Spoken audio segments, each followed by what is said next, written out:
Welcome to Creepy Vibes. Tonight, we're plunging deep into the haunted heart of Texas, where the streets stretch wide, but the shadows stretch wider. This isn't the Texas they show you in postcards. This is something older, darker, and it's still very much alive. We've uncovered 20 strange and scary encounters in Texas cities, true tales whispered by locals, buried in forgotten police files and etched into the bones of buildings that still stand. From ghostly figures in Capitol domes to phantom footsteps in suburban bedrooms, every city on this list hides something terrifying. And tonight, we're bringing it all into the light. But before we begin, here's a warning. Most viewers make one chilling mistake: they leave without subscribing. And by doing so, they miss the stories that creep in quietly until it's too late to turn away. Don't be one of them. Hit that subscribe button now, because once you step into this kind of darkness, you'll want a voice guiding you back. Now, tell me, where are you watching from? And what time is it there? Because here at Creepy Vibes, the night is only getting started, and the horror, it's waiting in 20 different places. Let's begin.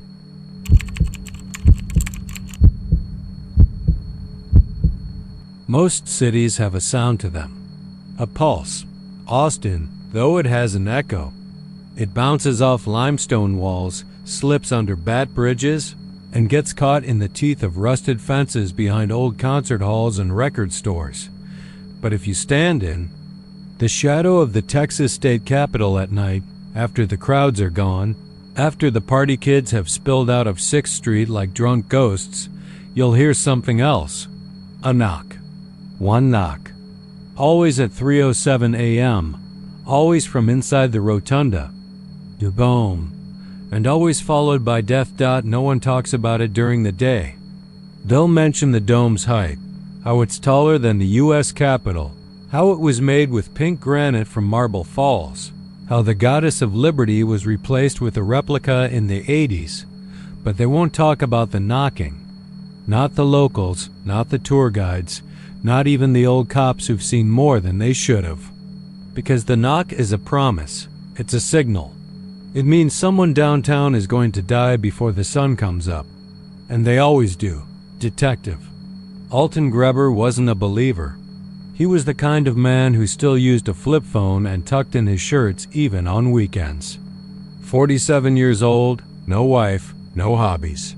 Just a job and a beat-up recliner in a one-bedroom off South Lamar. He liked puzzles. Cold cases mostly. The ones no one else had time for. In 2018, he caught what the department called the tourist string. 6 people dead in 9 nights, all visitors to Austin, all found within a 1-mile radius of the Capitol. No signs of trauma. No blood, no broken bones, nothing. Just lifeless bodies lying as if asleep. One of them, a woman named Claire, was found sitting upright on a bench at Woolridge Square, her hands folded in her lap, her eyes wide open, mouth slightly parted, like she'd just seen something that didn't belong in this world. Alton couldn't make sense of it. The autopsies were useless. Some doctors blamed heart failure. Others called it extreme autonomic shock. One coroner, a tired man with dark-rimmed glasses and coffee breath, whispered something Alton never forgot.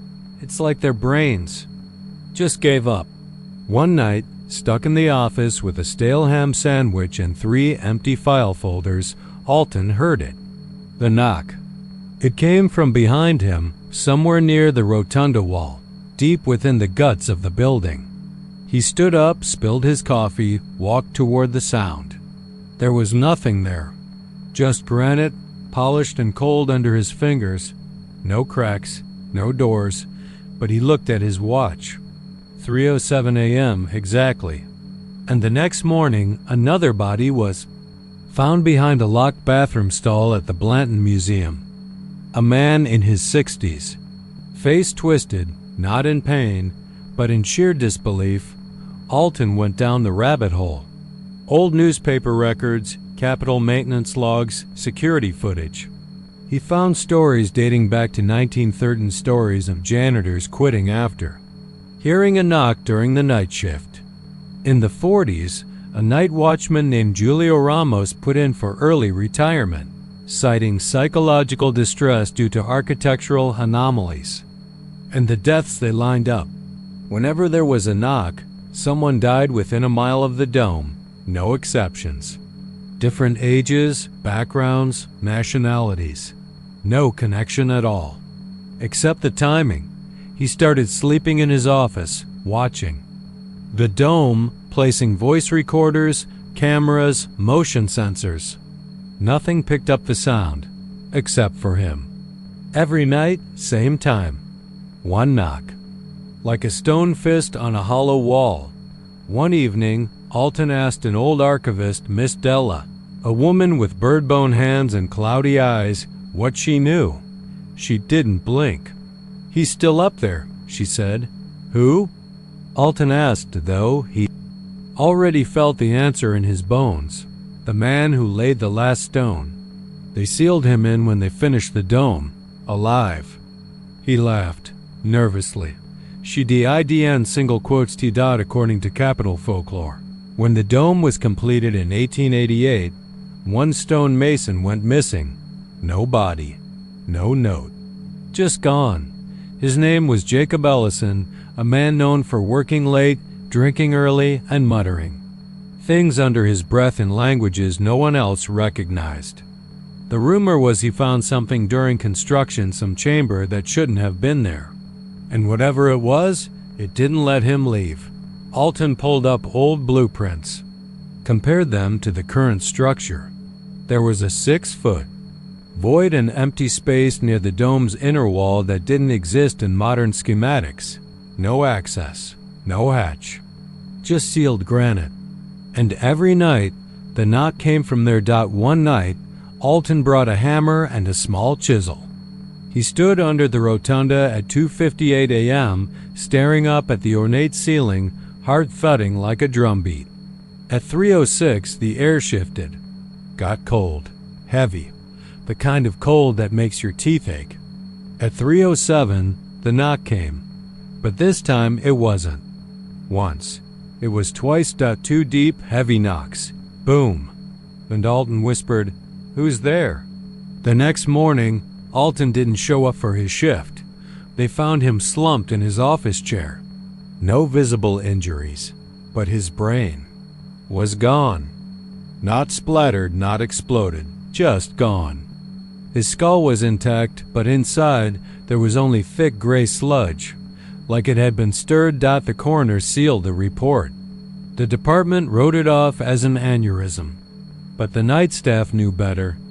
A Capitol janitor named Ray saw something on the security camera feed that night. Just a flicker, a frame or two, before the camera shut off. A shadow near the dome wall. A tall, crooked man with a heavy jaw, eyes like coal pits, and hands far too long, pressed flat against the inside of the rotunda wall. After Alton's death, they changed the rules. No more single shifts past 2 a.m., no more sleeping near the dome. They hung heavy red curtains around the rotunda during construction, claiming renovation. But that was 5 years ago. The curtains never came down. Last month, the knocking returned. Every night, without fail. Still at 3:07. But last Friday, the knock came 3 times. And 3 people died downtown before dawn. One was a child in a stroller. One was a protester at Republic Square. One was a pregnant woman who simply collapsed while jogging, less than 2 blocks from the Capitol. The newspapers don't connect them. But if you know the sound, if you've heard the knock, you start counting. People say the man in the dome isn't a man anymore. He's become something else, something patient, something that was sealed inside with no name, no God, and no sunlight. And now, piece by piece, he's loosening the stonework from the inside, 1 knock for each soul taken. 2 knocks means he's growing stronger. 3 knocks means he's waking up. And if you ever hear 4, you won't live long enough to understand what's coming.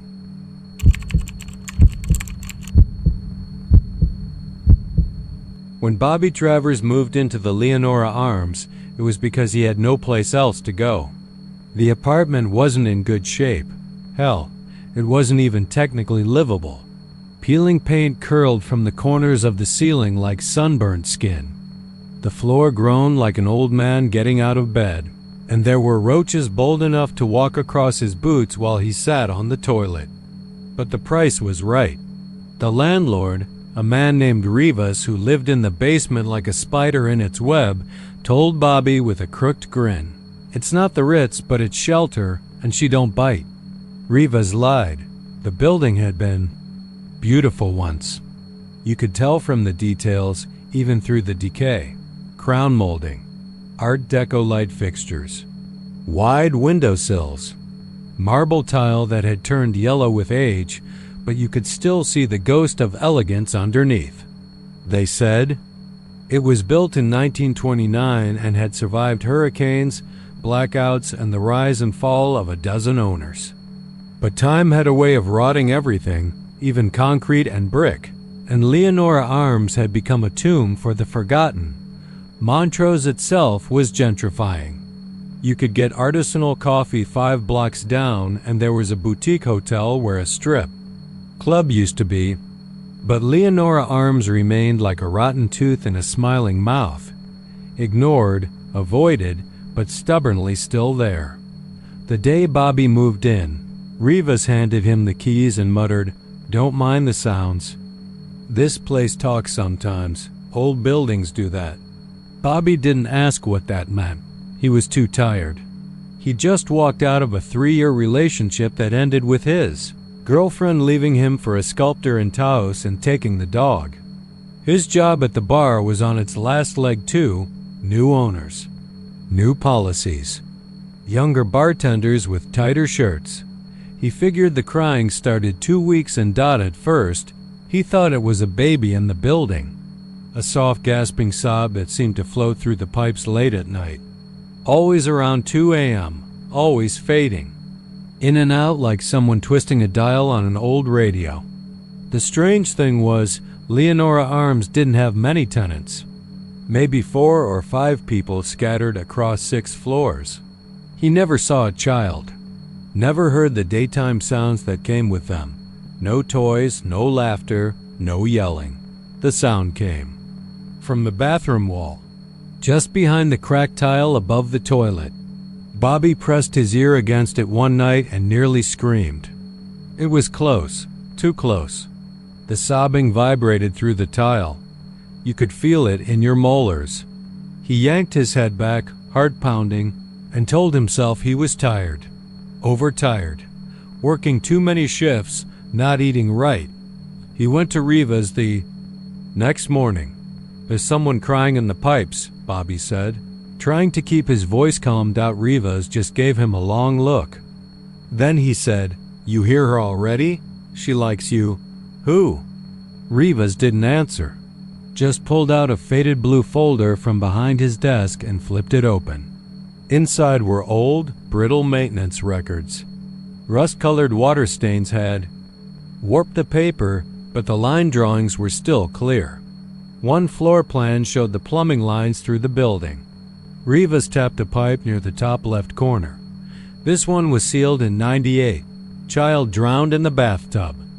Mother left the tap on, took a bottle of pills, and laid down to die. Didn't die fast enough. Heard the girl screaming and tried to save her, but she couldn't get up. Screamed till her throat tore. Neighbors heard her. That's when they called 911. Found her holding the girl. Water still running. Bobby stared at the drawing. "Why are you showing me this?"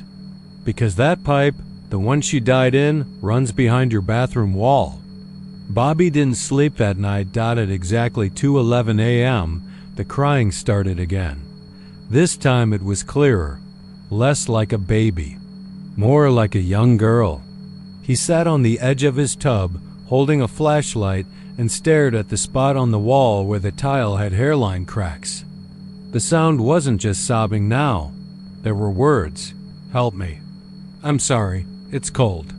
The flashlight slipped from his hand and rolled across the floor. The The next few days, Bobby changed. He stopped going to work. He let dishes pile up. The fridge light blew and he didn't replace it. He kept the bathroom door closed during the day, but unlocked it every night before bed, like a ritual. At 2:11, he'd wake up and listen to the crying. Sometimes it stopped after a few minutes.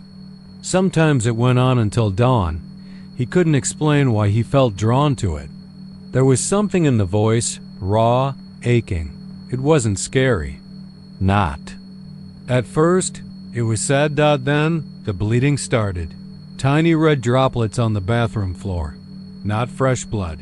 More like rust. They seeped out from under the wall tiles and pooled near the toilet. Bobby wiped them up, thinking it was some kind of old pipe rot, but the spots came back. Every night. Always around the same time. One night, he turned on the tap just to see what would happen. The pipes moaned. Then spat out water the color of tea. It stank like something had died deep in the plumbing. He turned it off. The next morning, there was something written on his mirror in steam. Let me owe you. That's when he called a plumber. The man came, took one look at the corroded lines and shook his head. These pipes don't go anywhere. You've got a dry stack, man. Ain't been water in here in decades. Bobby showed him the water, the blood, the crying. But nothing happened while the man was there. No sound, no stains. Just silence. The plumber left muttering about mold hallucinations. Rivas wouldn't come up anymore. Just slipped rent notices under the door and told Bobby not to talk to her too much. She gets clingy, he said, eyes sunken. Wants company. Then came the night Bobby tried to record the crying. He set his phone up at 2 a.m., camera aimed at the wall. He left it and went to the kitchen. Made coffee, sat, waited. When he checked the recording in the morning, the phone was dead. Battery drained. But when he plugged it in and watched the footage, he dropped the mug. It wasn't just sound. The tiles had shifted, opened, and a face had come through. Pale, small, mouth wide, eyes black, wet hair clinging to her forehead. She whispered something to the camera and vanished. He replayed it 100 times. Each time, the face moved closer. He tried moving out, packed 2 bags, called a friend, took the elevator down, and it worked for the first time in years. But when the doors opened in the lobby, it was dark and cold, and the walls were wet. Rivas was waiting near the front door, smiling with eyes that didn't blink. She won't let you leave now. You talk too long. You listen too close. The elevator doors closed behind Bobby and wouldn't open again. Now no one lives in 2B, not officially. But sometimes tenants on the 3rd floor say they hear someone walking, dragging, sobbing. Rivas is gone. The building is set for demolition next spring, but the crew that came to assess it, one of them went into 2B and never came out. They found his boots by the sink and a message on the mirror, "Stay, I'm lonely." And at 2:11 a.m., the crying continues. Not a child's voice anymore, a man's, hoarse, broken. Begging. And behind the walls, the pipes, long dead, long dry, begin to weep again.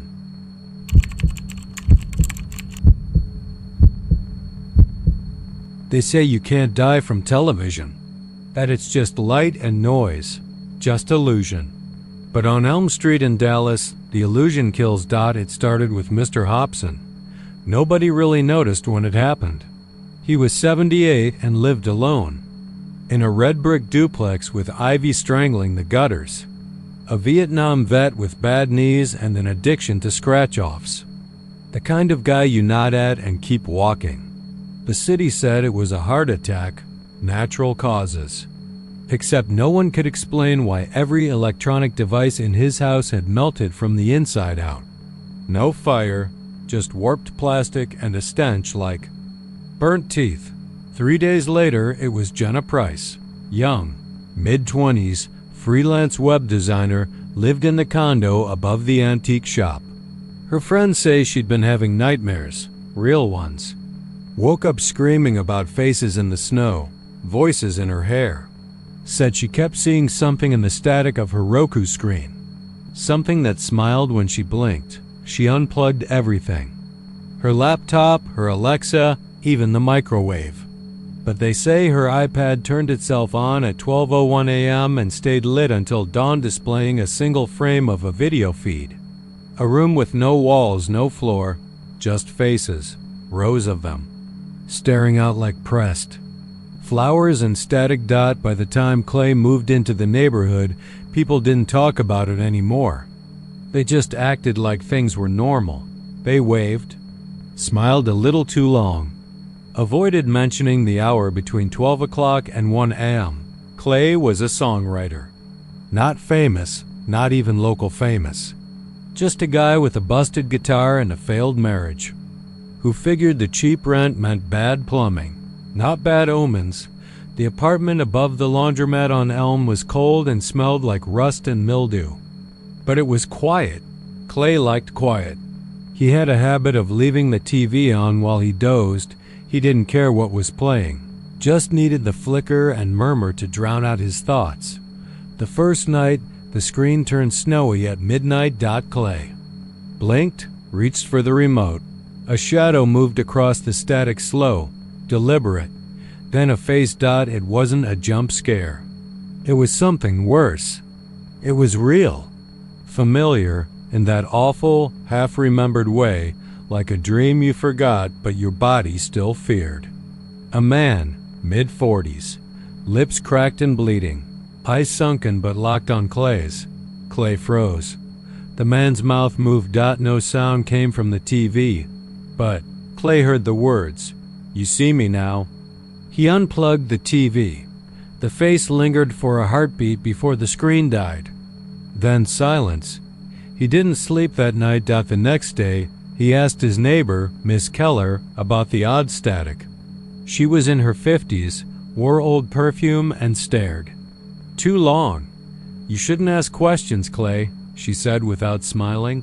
"They notice when you ask." He thought she was just eccentric. Probably nuts. That night, he took the batteries out of the remote, shut off the breaker, and turned his TV to face the wall. Still at 12 o'clock on the dot, his phone screen lit up. White snow. Then a flickering image. The girl, maybe 8 years. Old, water-matted hair. Pale lips. Her eyes were wrong, like someone had erased the middle of her. Clay dropped the phone. The screen stayed on. "You're not supposed to look," she whispered from nowhere. The apartment was ice cold. He sprinted.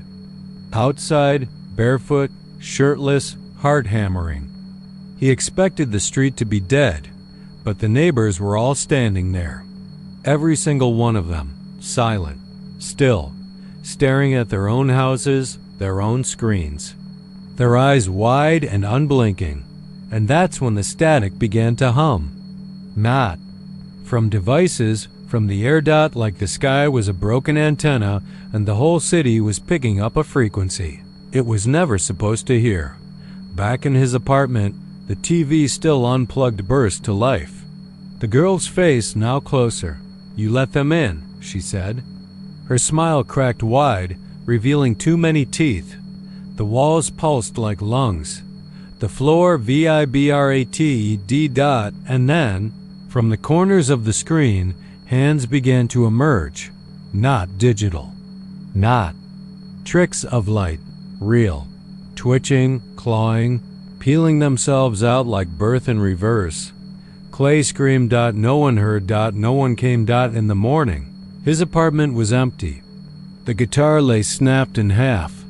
His phone was found on the floor. Screen charred, camera still recording. 17 minutes of static. At the 13-minute mark, the camera caught his face.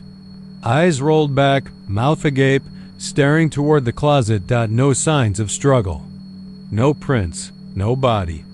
But if you drive down Elm Street today, if you stand there around midnight and dare to look into a dark window, you might see a flicker.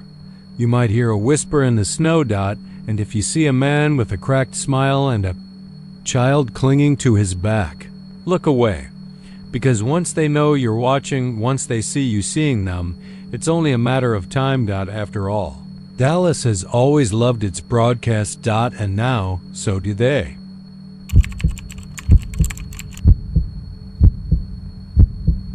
The first lie they tell you at the Alamo is that you've seen everything.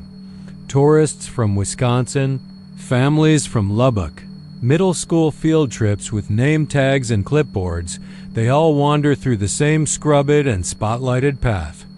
The mission walls are kept just cracked enough to feel authentic, and the tour guides wear smiles as carefully ironed as their khaki uniforms. But there's something beneath the surface of San Antonio, literally, that no one talks about, not because it's a secret, but because it should be forgotten. Leonard Barrow didn't come to the Alamo to be part of history. He came for a job. After his wife left with the kids and the furniture, he needed something steady. He got the night shift, cleaning up after the day's mess. Mopping, sweeping, and when necessary, clearing out the occasional drunk local who thought the Alamo was a good place to impress a date. Leonard wasn't a believer. Not in ghosts, not in God, not even in himself most days. He wore thick-soled boots and smoked menthols behind the old bell tower when no one was around. The job was dull and easy. Until that one night in August. It was late, nearly 2:30 a.m. The tourists were long gone, and the cicadas outside had fallen quiet. That's when he felt it. A draft inside the storeroom. Just a whisper of cold across the back of his neck, like someone had cracked a window in January. But there were no windows in that part of the building. Just mops, old crates, and the smell of pine-sol. He followed it. He moved the crates, shifted a shelf, and there it was. A perfect square, about 4 feet across, hidden under a rubber mat and sealed tight with 4 brass bolts, each one bearing a symbol he didn't recognize. Circles. Crosses. Something like a wheel with teeth. He should have called someone. His boss, the police, hell, even a priest.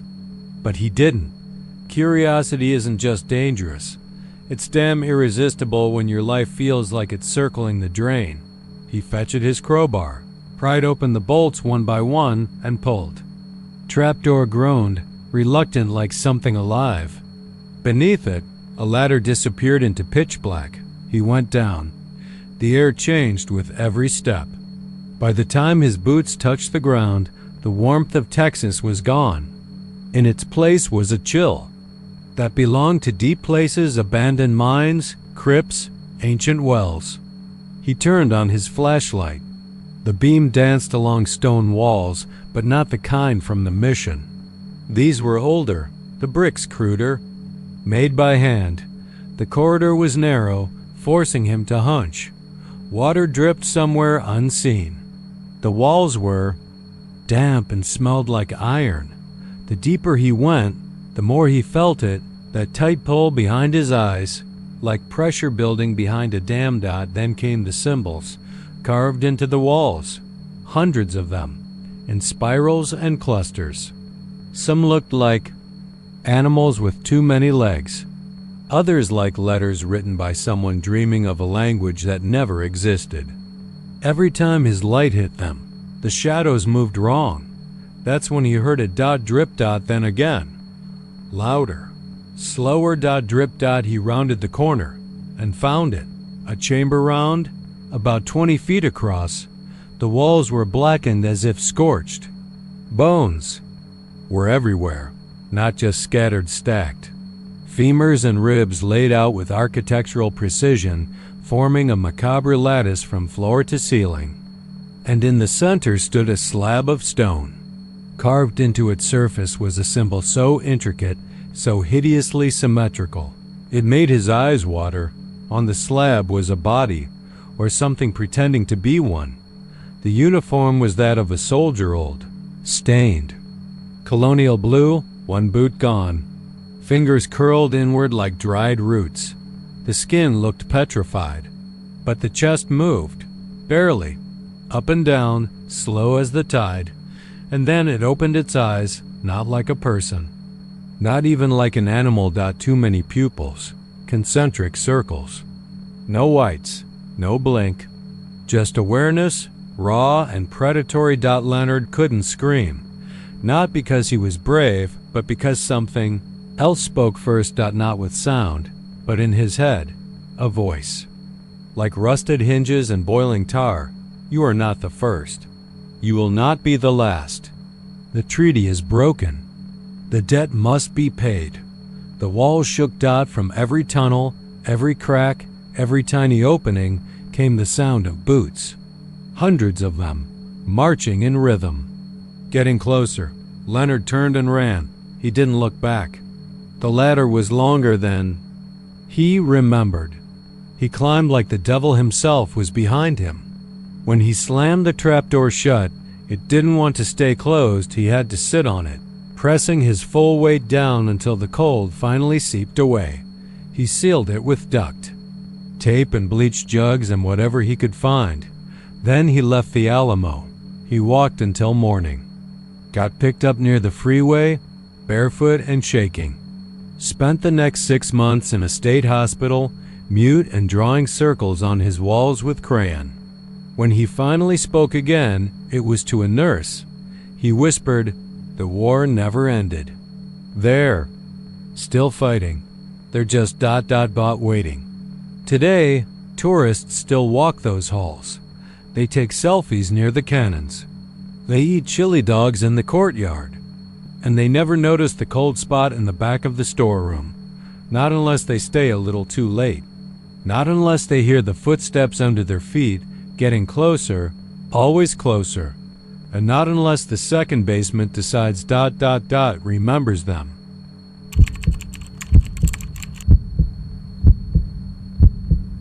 Back before the stockyards were just for tourists and overpriced barbecue.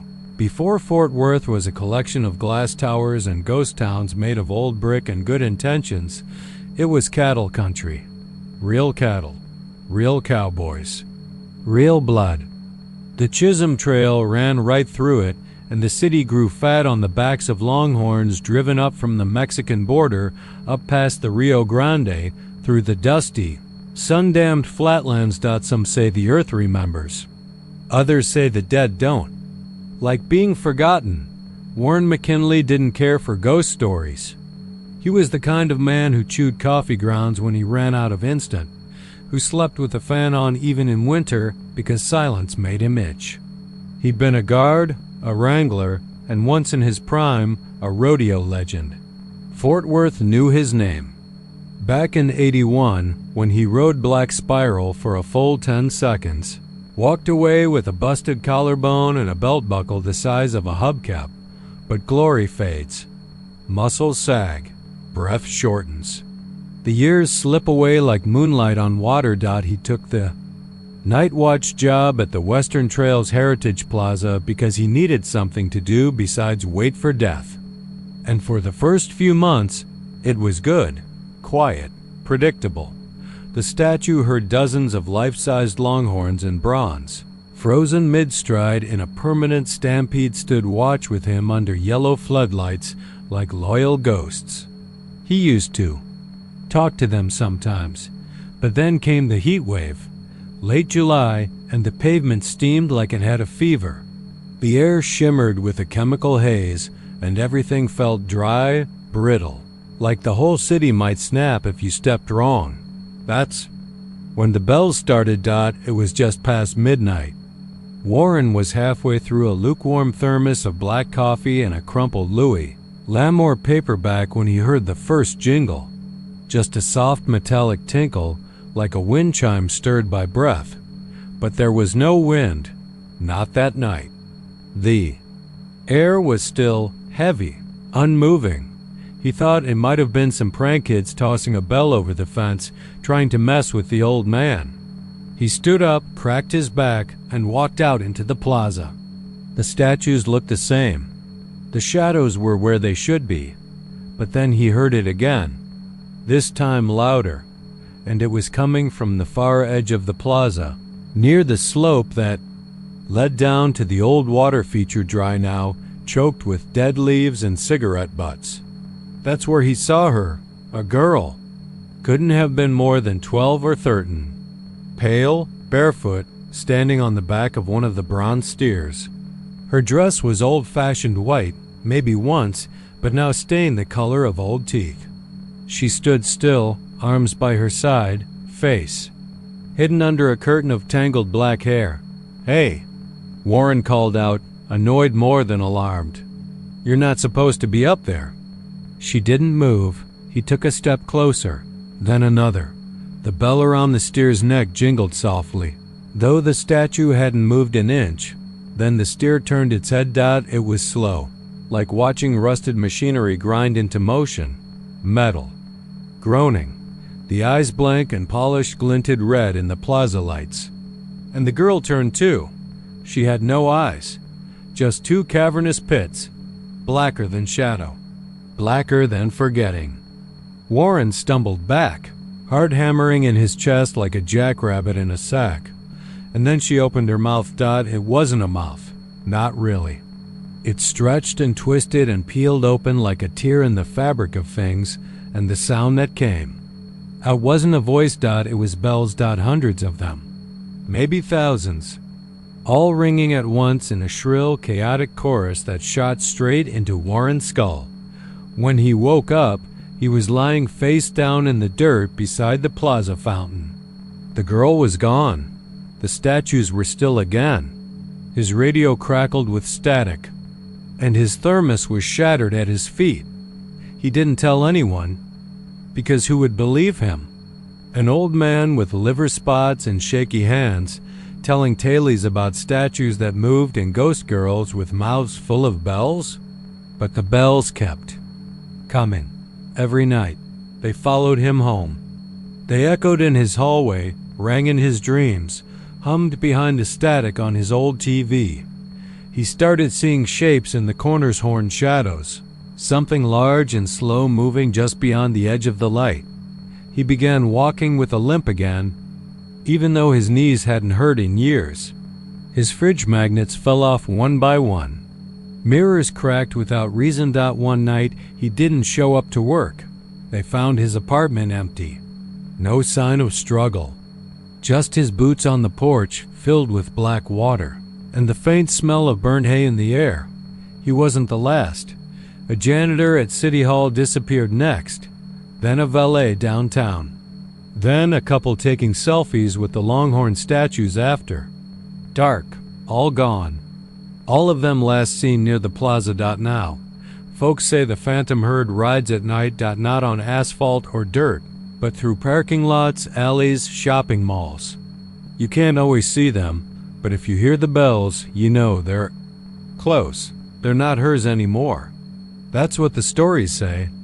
She lost control, or gave it up, or maybe never had it to begin with, because the herd isn't made of cattle anymore. It's made of the lost, of those who followed the bells. And if you hear them after midnight in Fort Worth, don't follow. Don't look. Don't listen. Just leave. Because once they've got your scent, they always come back for the next one.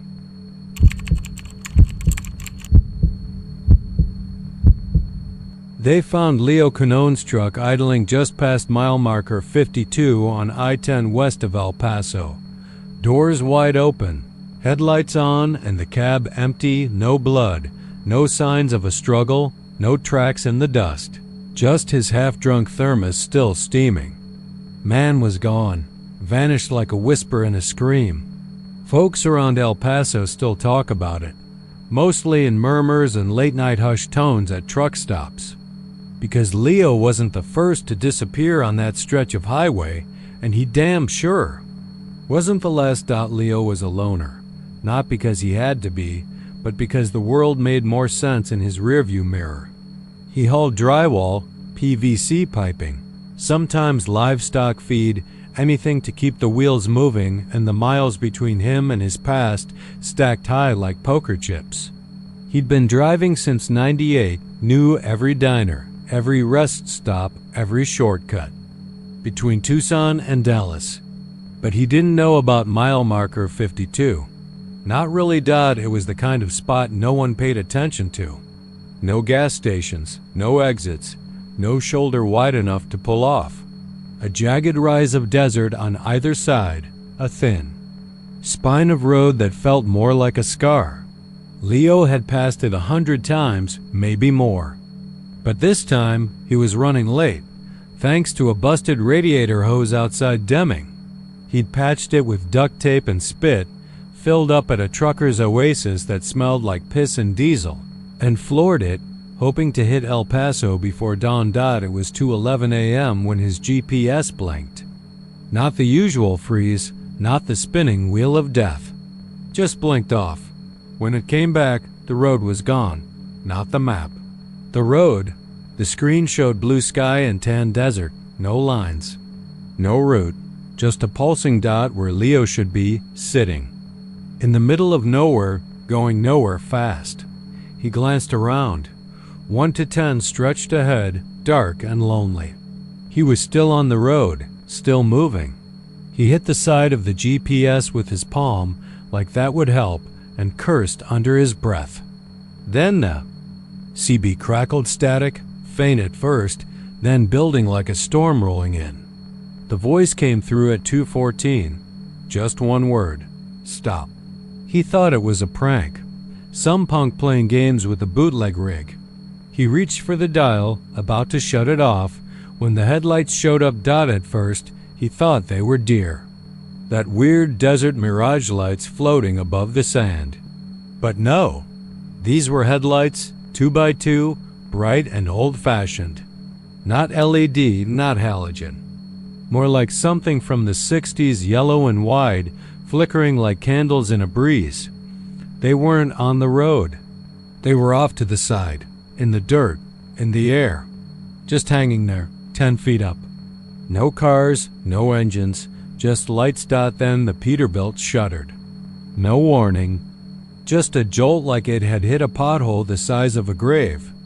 Leo jerked the wheel. The truck swerved but didn't flip. He managed to pull it straight and slammed on the brakes. The rig groaned to a stop. Everything went silent. That's when he noticed the sound, or the lack of it. No cicadas. No wind. No hum of tires cooling on asphalt. Just silence so thick it squeezed his skull. He stepped out of the cab, boots hitting the gravel like thunderclaps. The headlights were gone. Now, just pitch black desert, the kind that makes you feel like God forgot this part of the world when he spun it together. He circled around the truck, flashlight in hand, sweeping it across the dirt. That's when he saw the footprints, not his, small, barefoot, like a child's, but there were too many toes. 7 on each foot, and the prints circled the truck. One set. Over and over and over. As if something had been walking round and round his Peterbilt, waiting. The wind picked up, except it wasn't wind. It was whispering. No words, just soft. Sibilance, like someone telling secrets through teeth. Leo looked up. The desert sky, once clear and sharp, was now thick with clouds that hadn't been there minutes ago. Clouds shaped like hands, reaching. And in the distance, just beyond mile marker 52, he saw lights again. Hundreds of them. They weren't car lights now. They were different: red, green, blue. They blinked like signals, like warnings. But from what? Or who? He backed toward the cab. The flashlight flickered, died. The truck's engine coughed once, twice, then went dead too. The CB hissed again. This time, the voice was clearer. You're here. You stopped. Leo didn't wait. He jumped into the cab, locked the doors, and slammed the ignition. Nothing. Then the windows fogged from the outside. All of them. Thick white mist that smeared like breath. Fingers began tapping against the glass. Not one set. Dozens. Leo screamed. Pounded the horn. It didn't work. Then silence again. He looked to his left, and there it was. The man. If you could call it a man. It stood beside the driver's door, not touching it, just staring, face covered in TV static. The body shimmered like heat waves. Off pavement. But the worst part was the smile. It moved. Not a mouth. The smile moved around the face, sliding like oil, twitching from ear to ear, flickering across the noise. It pointed toward the front. Leo turned. The road was gone. Completely. In its place was black desert, stretching forever. The kind of darkness that didn't end in dawn. They never found him. The logbook ended at 2:16 a.m. A sheriff's cruiser found the truck at 2:31.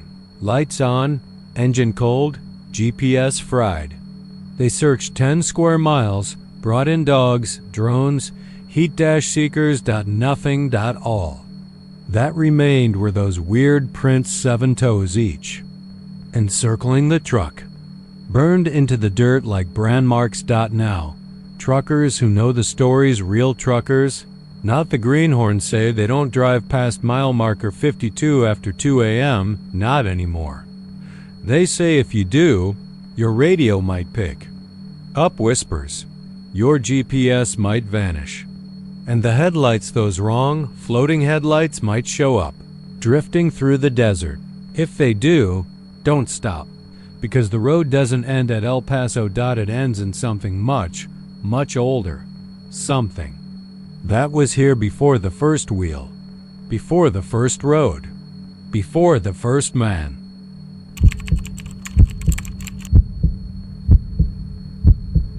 The land out past the cotton belt of Lubbock is flat and mean, a dusty nowhere that stretches like an old man's yawn, cracked and scorched by too many sunrises and too few rains. If you keep going past the abandoned rail spur and the dead pecan orchard, you'll find it leaning like a drunk against the wind, half sunk in prairie grass and silence. A silo. Just one. Big, ugly, concrete gray. Not a fancy new one either. This one's from another time. One of those things that looks like it was never built so much as dropped there by something ancient and done with us. Ask any old-timer in Lubbock about it and they'll squint, shake their head once, and change the subject to football or water rights or the cost of diesel. Not because they forgot, because they remember. Too well. It started back in '73. Not a good year. The rains came late, the wind came early, and something under the dirt started to shift. Henry Whitlock was the first to notice it. He owned the land then, ran a wheat farm with his wife Vera and their 3 boys. Honest people. Salt of the earth, hard workers. Henry had a new combine, a dog named Trapper, and a streak of bad luck stretching back to his father's war wounds. That year, the wheat came in wrong. Not stunted or diseased, just wrong. Off color, not gold but almost grayish. When the sun hit it, the stalks shimmered like oil in a puddle. Henry said it smelled like rust. Vera wouldn't go near the silo after the second load. Said the grain whispered when it slid down the chute, and it wasn't just wind. Said it sounded like words. Pleading ones. By the end of October, the farmhands had quit. Said the silo wasn't right, that something moved in there at night. One kid name was Curtis, maybe 16, swore he saw fingers push through the grain when he opened the top hatch. Just for a second, just enough to freeze him solid. He ran all the way back to town barefoot and babbling. On Halloween, Henry vanished. Vera said he'd gone out to check the southern fence line just after supper. Never came back. The dog returned. The next morning with blood on its paws and its eyes rolled back, whining like a newborn. A sheriff's deputy found Henry's hat near the silo door. Nothing else. Not a trail, not a boot print, just grain husks. They tried to dredge the silo with ropes and lights. No body. But one of the deputies, a guy named Morales, swore the grain wasn't dry. It clung to the rope like wet skin. That should have been the end of it, but it wasn't. Vera started hearing things at night. Not coyotes or wind, but Henry. Calling her, begging her to open the hatch. saying he was cold, hungry. She went out there every night for a week, flashlight in hand, whispering into the metal until her voice cracked. Then she stopped talking altogether. They found her in the pantry, eyes blank, fingernails worn down to the quick from clawing at sacks of flour. The Whitlock boys were shipped off to an aunt in Amarillo. One of them hung himself in a motel bathroom 20 years later. Left a note. That said, it still knows my name. They shut the place down. Boarded it up, but the whispering never stopped. The screams came later. It started as a dare. Teenagers with too much Red Bull and not enough sense. A game. Walk up to the silo. Knock 3 times. Press your ear to the hatch. Wait. Some heard breathing. Some heard their own name whispered in a voice that sounded like it was underwater. One girl fainted. Another pissed herself. A boy named Kyle Rhodes never made it back to the truck. His friends found his shirt folded neatly by the edge of the T field, his belt looped through the sleeve like it was hung up to dry. No footprints. Just a faint trail of drag marks leading toward the silo. Every few years, someone tries to tear it down. Developers, land surveyors, ghost hunters with GoPros, and confidence, but nothing ever comes of it. Machines fail. Drones drop out of the sky. Last crew left behind a bulldozer with its cab melted from the inside out. Said the crew chief went home to Tyler and locked himself in his attic. Shot through the roof. Cops said he'd carved the words "It remembers" into the walls in 12 places. Then there was the sound. At harvest time, always around the new moon, people hear it. A scream that starts low and builds, like something buried under 50 tons of dirt and secrets trying to claw its way to the sky. Farmers in the neighboring fields report grain shifting in their own silos, locked, empty silos. One guy near Slatton swore he saw his wheat start to bleed. Called it quits and moved to Oregon. No one's harvested the Whitlock fields in decades, and yet the grass never grows there. Nothing does, and the silo. It stands, leaning, waiting. Last thing. Last year, a grad student from Texas Tech wrote her thesis on rural horror myths. Decided to investigate the Whitlock place. Camped out for a weekend with a parabolic mic and 3 solar-powered cameras. She made one call to her advisor on Sunday morning. Whispered into the phone, "It's not a ghost, it's a mouth." No one's heard from her since, but the silo? It still screams.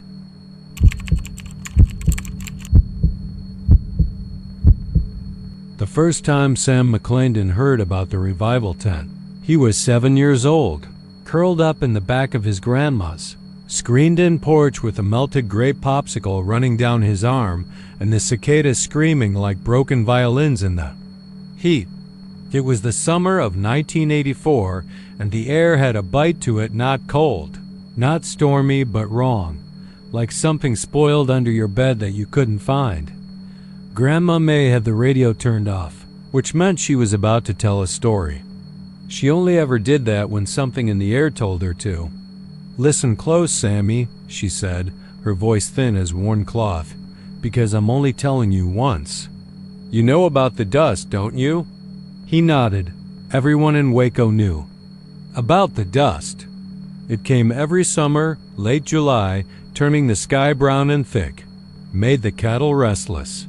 Made the air taste like iron and ash. "Well, there's a church that rides the wind in that dust," she said, rocking gently. "Big. Red tent, like the old revival ones. Used to be you'd see folks go in for healing. Now it just takes." "Takes what?" Sam asked. She looked out past the mosquito netting and said, "Whatever it needs. Sometimes it's a drifter, sometimes a kid, sometimes a soul too tired to care. That should have been the end of it. But stories like that, they sit inside. A child. Like a seed, waiting. And when the wind comes just right, they grow into something big and ugly that you can't dig out." Sam grew up and moved away Dallas. Then Amarillo, Then 3 failed marriages and 2 bankrupt small businesses later, back to Waco. It was 2007. His grandma was long dead, buried under a cracked headstone out behind the First Baptist Church. But the town was the same. Too quiet. The kind of quiet that has something buried in it. You got a job fixing evac systems, dust in your lungs or not. Waco summers would kill a man without cool air and rented a 2-room shack on the edge of a cattle ranch. It had a bad floor, worse roof, and windows that creaked in the wind like old bones. But it was cheap, and he figured he'd keep moving anyway. Until the first storm hit Dot, it started like any other clouds on the horizon. Low pressure, dogs barking at nothing. But this time, the dust came early, redder, thicker. Like the ground itself was bleeding. Sam was out on a call south of town, fixing a unit for some shut-in war vet named Bud Rollins. Bud had 1 eye, 1 working lung, and a habit of talking. Like the world owed him something it was never going to give back. Sam was halfway through soldering a copper line when Bud pointed out the window. "You see it?" Bud said, voice low. Sam looked, and there it was, a tent. Red canvas, big enough to house 50, maybe more. It stood out in the flat, dry field like a wound. No tracks. No trucks. Just there. Bud lit a cigarette with a trembling hand. That son of a bitch comes back every year, but earlier now. Like it's hungry. Sam didn't believe in ghost stories. He believed in overdue bills and loneliness, in engines and pipe tape. But that night, the wind kicked up and the dust wrapped around his house like it had a grudge. And just before he closed the window, he swore he heard musical gospel, scratchy and warbling like it was playing from under 6 feet of soil. That night, he dreamed of his grandma standing in a river of dust with her skin peeled back and her eyes white as polished bone. She opened her mouth to scream but only sang instead, "Are you washed in the blood of the Lamb?" He woke to silence.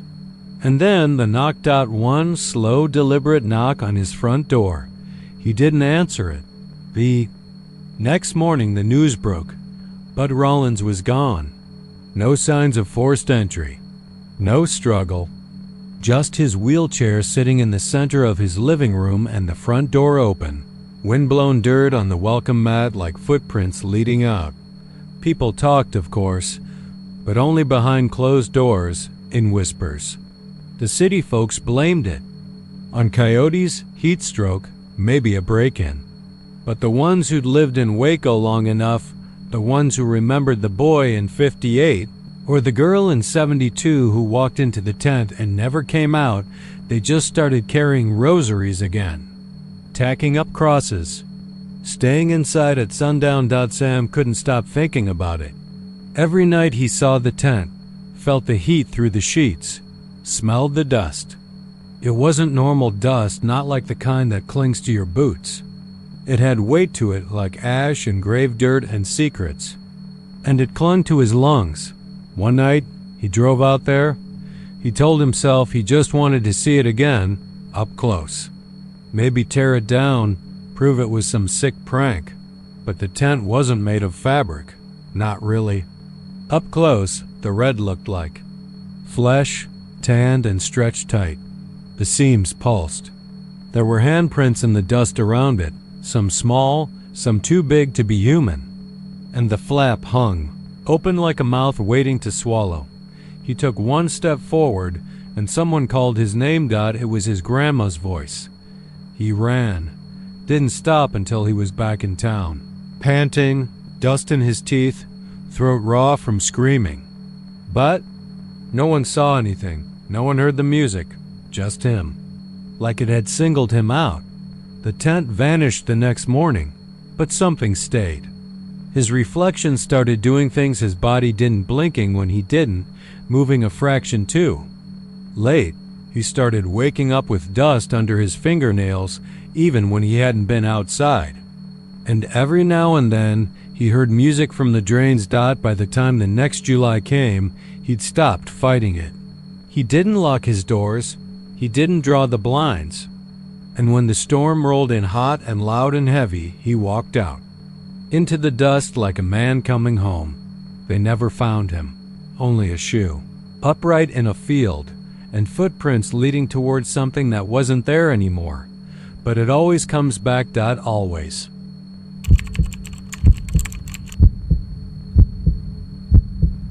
The Salt House wasn't on any map you'd find at the gas station.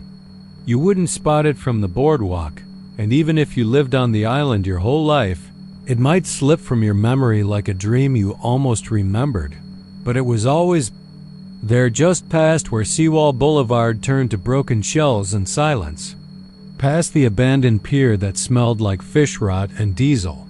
Tucked behind sea oats and two hunched live oaks so twisted they looked like they were trying to crawl away. They called it the Salt House because every inch of it seemed to sweat salt. The shutters crusted white. The doorknob left a residue on your fingers. And the air around it always carried that harsh brine scent that didn't match the weather, like the ocean itself had taken a deep breath and exhaled through the gay windows. Ray Halbrook didn't believe in ghosts. He was from Houston. Grew up believing hurricanes were just bad luck and flood insurance was a scam. When the Salt House showed up in a foreclosure listing, 2 bedrooms, 3 bathrooms, ocean view, he didn't hesitate. He thought it was a miracle. Ellie, his wife, was suspicious from the start. The price was too low. The photos didn't show the front door, just the house from angles that looked careful, crooked, like someone had wanted to show it without really showing it. But Ray needed a fresh start after getting laid off from the refinery. Ellie needed air. And their daughter, Marin, needed somewhere quiet to start kindergarten. They moved in during late August, just before hurricane season. The house was all ready. Watching them, the first night was quiet. Too quiet, Ellie said. No gulls, no wind, just the creak of the floorboards like bones settling. The house didn't smell like mildew or age, it smelled sharp. Salt and rust. Ray thought it might be the old plumbing. That first week, Ellie found tiny footprints on the hallway tile each morning, too small for Marin and trailing wet sand. She thought Ray was playing a prank. Ray thought it was a plumbing issue again. Marin said it was the window girl who came at night to look in on her toys. There were too many windows. Even on move-in day, they noticed that. Ray had studied the listing photos 15 windows max, but when he counted now, there were 23. He made a joke about hurricane repairs, called it Galveston's version of cosmetic surgery. But every night, he swore there was one more than the day before. The upstairs hallway had a window now dead center of the wall, staring straight out at the Gulf. He didn't remember it from yesterday. By September, Ellie had started closing all the curtains by 7 p.m. Not for the neighbors, there were none left on that stretch of road. They'd driven past vacant homes, porches sinking, hurricane boards. Nailed permanent over windows. No, Ellie did it because the windows had started to reflect things that weren't in the room. Ray brushed it off. Salt does strange things to glass. But he didn't argue when she asked him to board them up. He didn't argue when she started sleeping with the bedroom light on. He didn't even argue when she said the house whispered. He heard it too, but he thought it was the old air vents. Marin was the first to change. Her laugh faded. She stopped. Watching cartoons. She spent more time standing in front of the living room window, even when it rained, just watching the sea. Sometimes, Ray would find her drawing figures, stick people with long arms and wide, empty eyes. When asked, she'd say they were the neighbors. Miss Isadora lives upstairs, Marin whispered one night over dinner. She has seaweed in her hair and walks on the ceiling. She misses her daughter. Where'd you hear that name? Ellie asked. She told me, Marin said simply. She said, we're the first ones to stay. Everyone else floats away. Ray checked county records that night. Nothing came up for Isadora. but he found a strange pattern: property transfers every 2 to 5 years. Every family listed, as the last known occupant had left without selling. One was marked deceased, one simply said unaccounted. That night the house flooded. No rain, no storm, but the entire ground floor had an inch of seawater sloshing over the tile. Ray checked every pipe. Nothing was broken. The next morning the water was gone, no stains, no puddles. Just dry salt crusted in a ring around the walls. Ellie packed a bag. She didn't say anything, but Ray knew. He was already thinking it too. They never got the chance. That night, the wind came. No warning. Just howling through the window frames like screams in a tin can. The shutters slammed shut on their own, locking with a snap that echoed like gunfire. Ray tried to force the front door. It wouldn't budge. The thermostat dropped to 45 degrees. Ice formed on the inside of the glass. "And upstairs, Marin." Laughed out. Ray ran up to find her sitting on the floor, tracing sea creatures in the frost on her window. He turned. Ellie was gone, not out of the room. Just gone, like the house had swallowed her. The police said there was no sign of foul play. Ray told them about the windows, about the water, about Miss Isadora. They asked if he was taking any medication. Stayed in the house, hoping Ellie would come back. But the house had moved on. The windows kept multiplying. Every morning, Ray found a new one, sometimes in places that made no sense. The pantry, the back of a closet, the inside wall of the garage. One day he woke up and found a window in the ceiling above his bed, peering straight down. Something behind the glass blinked and vanished. Marin disappeared in early October. Ray went to make her breakfast and found the kitchen filled with fog, dense, salty, and cold. Her plate sat on the counter, her shoes by the door. Her crayon drawings fluttered from the fridge like falling leaves. The only thing new was a window, above the sink that hadn't been there yesterday. A child's handprint rusted in the condensation on the inside. Ray never left. He tried, drove west again. Got as far as Houston before the road looped like a snake eating itself, and he ended up back at the mailbox with no 0 carved into the wood. The house waited. Now, they say if you drive by after midnight, if you dared to drive that far east on a road that doesn't always exist, you can see Ray standing in the upstairs window, staring down. He doesn't wave. He doesn't blink. And the house? It watches. It counts. It waits for the next storm, the next name, the next window.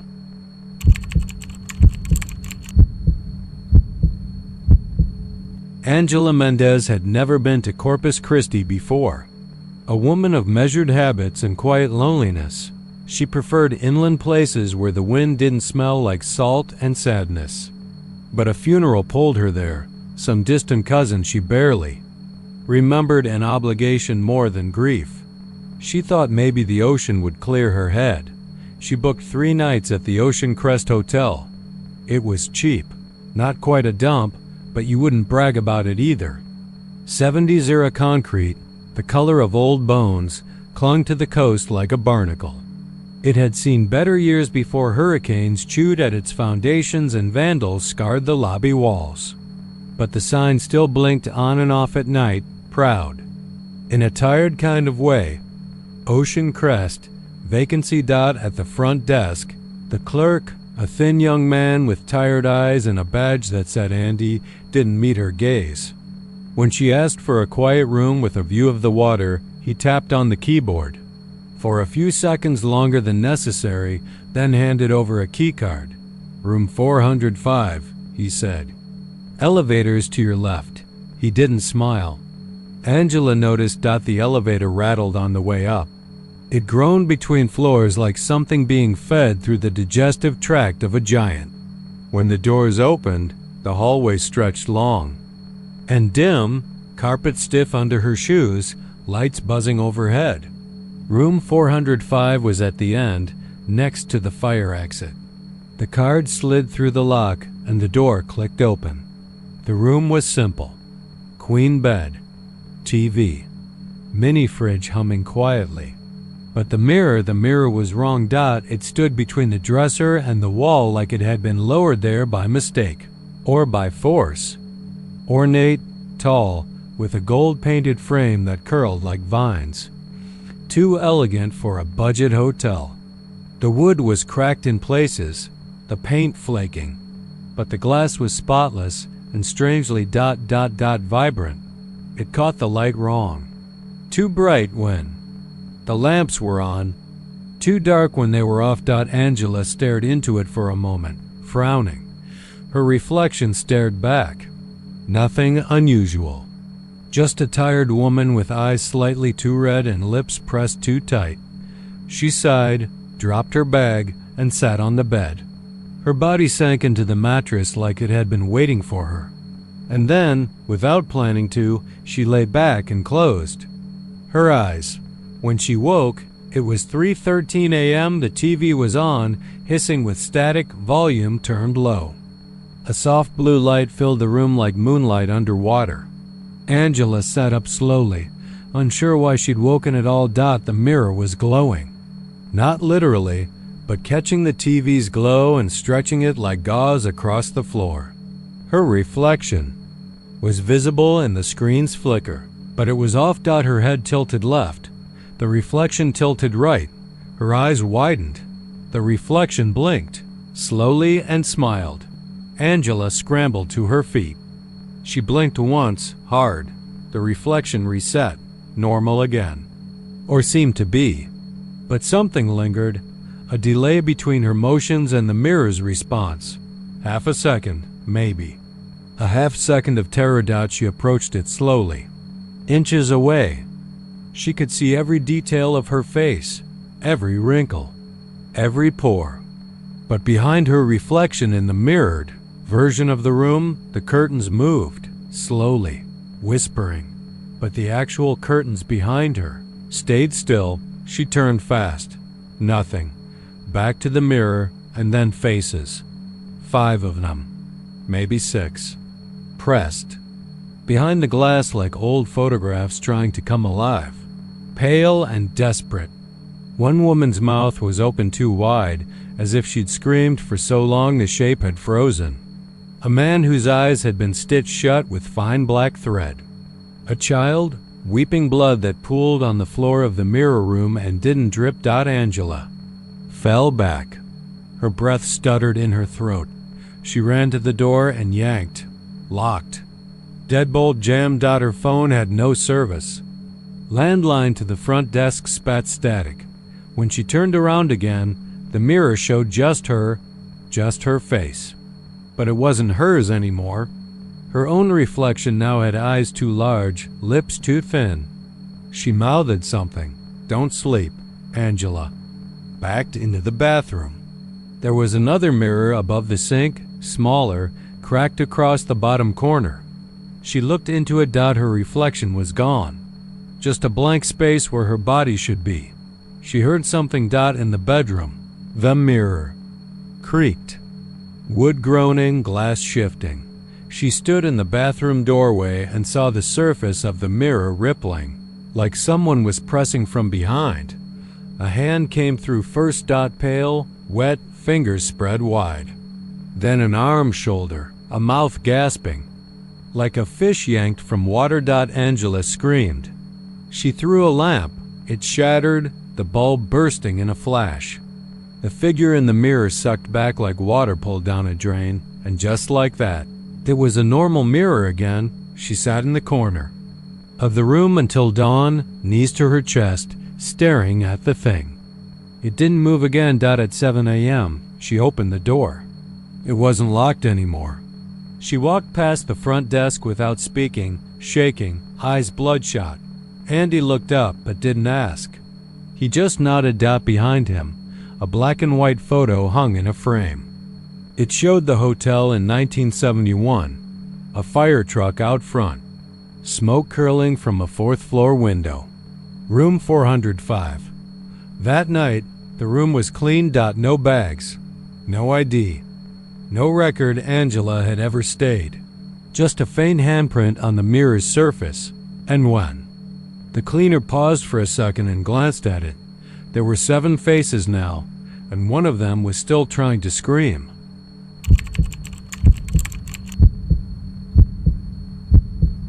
It starts with the silence. Not the kind of silence that puts you at peace. The desert at night isn't peaceful. It's hungry. It's old. It listens. Jacob Carlin knew that kind of silence well, but he'd learned to ignore it. After 23 years hauling freight across the old arteries of America, you grow used to the desert whispering your name like it owns you. And maybe it does. He left Oklahoma City around 6:30 in the evening, hauling reefer freight bound for Barstow. The dispatcher told him to expect a dead run, no stops, no pickups. Smooth sailing. He liked it that way. The fewer stops he made, the less time he had to think about what he'd left behind back in Missouri. A wife, a house, a baby boy in a grave that never got flowers. It was just past midnight when he rolled into the outskirts of Amarillo. Route 66 stretched ahead, flat and black like the blade of a buried knife. His headlights pierced the dark for maybe 30 yards before it got swallowed whole. That's when he noticed them, 2 dull red glows ahead, low to the road and spread just too wide for a car. Taillights, but off somehow. They weren't moving, weren't getting closer. Just hovering there, 100 yards down like 2 fireflies. Stuck in tar. He radioed out of habit. Vehicle ahead on 66 near Vega. You moving or sitting, friend? Static. He blinked, rubbed his eyes. When he looked again, the lights were gone. But a minute later, they came back. Not ahead this time. Behind and moving. He checked his mirrors, nothing but darkness. The red lights didn't cast shadows, didn't bounce off his fenders. Just floated. Steady as moonlight, the same exact distance behind him, no matter how fast or slow he went. He tried to shake it off. Maybe it was some kid in a hot rod. Maybe a hallucination from too much caffeine and not enough sleep. But when he pulled over on a gravel shoulder and stepped out to take a piss, he heard it. Not an engine. Not tires. Breathing. Low, wet, rattling. Like lungs full of river water. He turned fast. No one there. The road stretched empty in both directions. Not a car, not a coyote, not a whisper of wind, but the red lights had moved. Closer now. Not in the rear view anymore. Right beside his truck. He climbed back into the cab and locked the door. Like that would help. He turned the key, and the engine coughed once, twice, then roared to life. He jammed the stick into gear and peeled rubber so hard the reefer rocked behind him like a ship in a storm. The lights kept pace. He radioed again, voice tight with panic. This is Unit 302, heading west on 66 near Cadillac Ranch. Possible vehicle. Pursuit. Not normal. Repeat, not normal. Only static answered. But deep inside that hiss, he thought he heard a voice. You passed them. We don't forget. He didn't know what that meant. Not then. But Route 66 remembers things. It remembers the kids who vanished hitchhiking. The women left behind at truck stops. The broken souls who pulled over to cry and never got back in. The car. It remembers the lost. The forgotten. The punished. Jacob had once hit a man outside Shamrock. A hitcher, drunk maybe. It was 2003. He'd been drinking himself. Said the guy ran into the road out of nowhere, like a shadow peeled off the Pial Zivov. Night. He never stopped. Kept driving until Oklahoma. The blood on his fender washed off in the rain. The guilt DIDN single quotes T'd out now. 20 years later, the road had remembered. The lights grew brighter. No heat, no source, just that red glow seeping into the cab, painting everything the color of a dying flare. He couldn't see what they were coming from, but they weren't headlights. They were eyes. He drove 80 miles an hour, then 90. Every warning light on the dash lit up. His freight rocked. His teeth rattled. But those things stayed with him silent, relentless, patient. At one point, the lights passed him. They floated past, side by side with his window. And that's when he saw them. Not people. Not exactly. Figures frozen behind the glass of something. Not built on earth. Pale faces, mouths open in silent screams, eyes wide and red as if the light had bled into them. One of them had no face at all, just a blank canvas of skin. Another one looked just like the man Jacob had hit all those years ago. But the last one? The last face was his. Staring at him. Smiling. He screamed and veered hard to the left. The reefer jackknifed. Tires blew. The truck rolled. Metal screamed. When he came to, daylight was breaking. He was upside down in the cab, bruised and bloodied but alive. A farmer found him, called an ambulance. He told the cops he swerved to avoid a deer. No one questioned it. They never found the trailer, just skid marks that ended in nothing, and a wide burn on the highway that glowed faintly under UV light, like something too hot for rubber or fire had scorched it. Jacob doesn't drive anymore.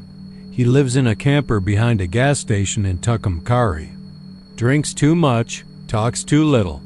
But some nights, when the wind shifts and the radio picks up ghost stations, you can hear him whispering into the static, "I'm sorry. I didn't mean to leave him there. I thought he was already gone." And if you ever find yourself on Route 66 near Amarillo, especially near Vega after midnight, stay in your lane, drive straight, and pray they don't pass you.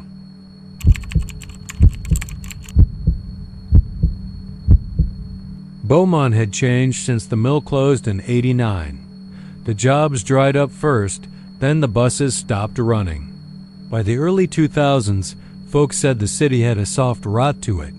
It was in the boarded windows, the buckled sidewalks, the layers of graffiti. Scrub it off only to reappear the next morning like scabs on the same wound. But the marsh never changed. It stretched out just east of the city, low and weedy and always wet no matter the season. The kind of place that sucked in your boots and left behind a stink you couldn't scrub off. People avoided it not because of snakes or sinkholes, but because of the stories. Not the kind passed around campfires either. These were told in whispers by bartenders at last call or by aging school janitors who drank too early in the day. Stories about children in the reeds, about voices on the wind, about laughter when there should be none. There hadn't been a school within 10 miles of the marsh in 50 years. West Pine Elementary had burned down in the spring of 1974 and no one rebuilt. The blaze started in the teacher's lounge, but spread so fast it took out the entire west wing before the fire trucks even arrived. By the time the smoke cleared, the only things left standing were a few twisted swings and the charred bell tower. The tragedy wasn't the fire, though it was the 11 kids who had gone missing in the weeks before. 11 students, aged 6 to 10, vanished one by one. No forced entries, no ransom notes. Just gone. They were last seen on school grounds. Last heard laughing. That same kind of laughing people swore you could hear in the marsh when the fog rolled in. Marcus Dane had been too young to remember the fire, but not the fear. His older brother Caleb had been one of the 11, vanished in broad daylight on the playground. 1 minute playing tag, the next nothing but his untied shoe left behind in the grass. Marcus was only 4 then, but he remembered the scream. His mother let out when the police knocked on their door. That scream echoed in his head every time he passed the marsh. He left Beaumont at 18, stayed gone for over 3 decades. Became a history teacher in Austin, got married, divorced, retired early. But something about Beaumont pulled him back like a splinter under the skin. When his mother passed and left him the family house, he came home, cleaned it up, trimmed the yard, walked the streets that had grown quieter than he remembered, and the marsh was still there. damp and waiting. He heard them on his fourth night back. It started with humming soft, off-key, a tune just familiar enough to make your stomach twist. Then came the giggles, high-pitched, childlike, not playful. There was something strained in the sound, like a laugh caught in the throat of someone who didn't understand why they were laughing in the first place. He stood at the kitchen window, frozen, staring into the black line of reeds at the edge of the property. The sound was close. Too close. He told himself it was wind and frogs, nothing more. But that same night, his front porch light turned on, by itself 3 times, and in the morning he found small, wet footprints on the welcome mat, barefoot, no bigger than a child's. By the end of the week, he was sleeping with the bedroom door locked and a knife on the nightstand. Marcus tried telling people. The waitress at Benny's Diner, the guy who delivered propane, even old Miss Carlyle, who used to be the town librarian and still handed out stories like they were overdue books. Every one of them gave him the same look, pity laced with fear. Not one of them said it out loud, but they all knew. Bay remembered. And none of them wanted to go near it again, but Marcus couldn't let it go. Not after what he saw. It was just before dawn. A thick fog hung over the marsh, heavy as wet wool. He'd woken from a nightmare, his brother calling for him, voice muffled and far away.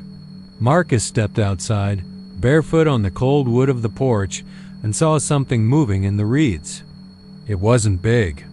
A small shape, maybe 4 feet tall. Walking slowly, it paused, tilted its head toward him. And then he saw it. The pale face, the hollow eyes, and the thing in its hand, a soggy, dirt-covered lunchbox. He whispered one word, Caleb. The thing turned and disappeared into the mist. Marcus followed. The marsh was colder than it should have been. He sank to his ankles in black water, thorns. Catching at his jeans, the humming grew louder. He passed a tire swing, half submerged in mud. A rusted bicycle leaning against a cypress tree. A teacher's desk with claw marks gouged into the wood. The farther he went, the stranger the things became, fragments of classrooms buried in swamp muck. Chalkboards with writing still faintly visible.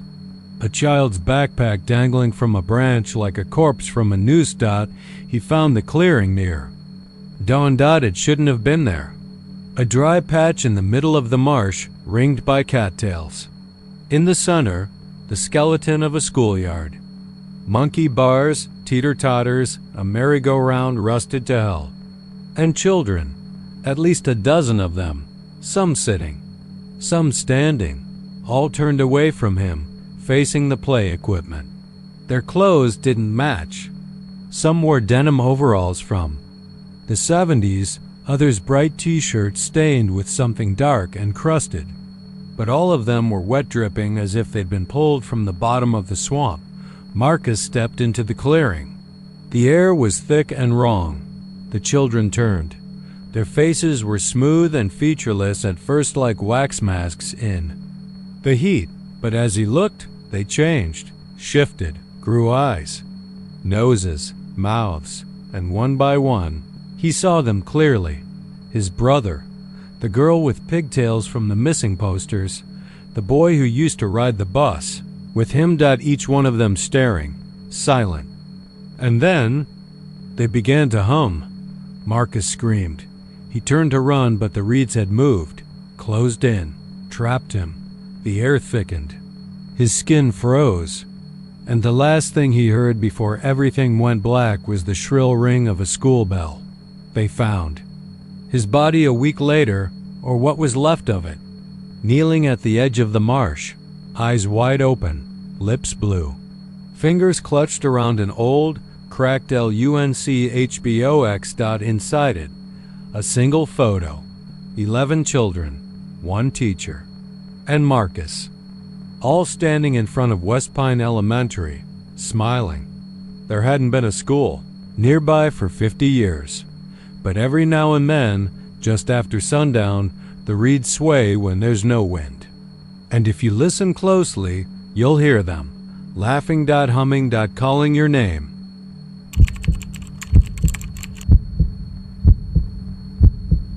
The door had no hinges, no handle, no frame. Just a flat, matte black rectangle embedded into the weather-beaten brick behind the old Teatro de Esperanza. And if you didn't know better, you might mistake it for a shadow, the kind cast by a forgotten billboard or an old rusted-out fire escape. But the door was neither shadow nor trick of light. It had substance, weight, and it breathed. Rosa Lujan had lived in McAllen. Her entire life, 68 years of sunburned summers, hurricane seasons, and chain-link fences that buzzed like angry hornets when you got too close. She remembered. The Teatro when it was alive. Back then, it had been the beating heart of the barrio. Families lined up for Sunday matinees, lovers snuck kisses in the red velvet balcony, and old Senora Carlotta played the organ during silent horror films. That scared the good Lord back into you, but that was decades ago. The theater had gone dark in 1963 after the mysterious fire that everyone said started in the projection booth but never spread. Just one chair had burned, one reel of film, one technician. No one really understood how it happened or why they never rebuilt. Still, the building remained. A husk. Vines climbing over its flaking stucco, windows gaping like broken teeth. And behind it, a narrow alley choked with trash and windblown newspapers. That's where the door was now.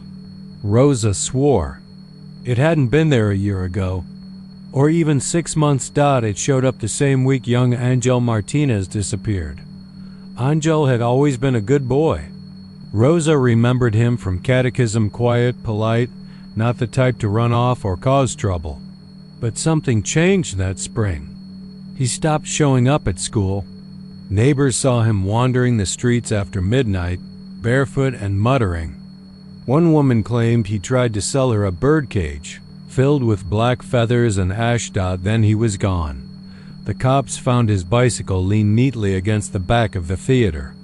His phone was there too, playing a recording on loop. The audio was warped, a voice speaking in Spanish except the words were backward, distorted like someone had recorded it underwater. No fingerprints, no leads. Just the door. After Angel, others vanished too. A homeless woman named Lydia who used to sleep behind the Dollar General, a retired librarian who collected broken clocks, a pair of twin girls whose parents thought they were playing hide-and-seek too long. Each time, someone spotted the door open, but no one ever saw it open. That was the thing.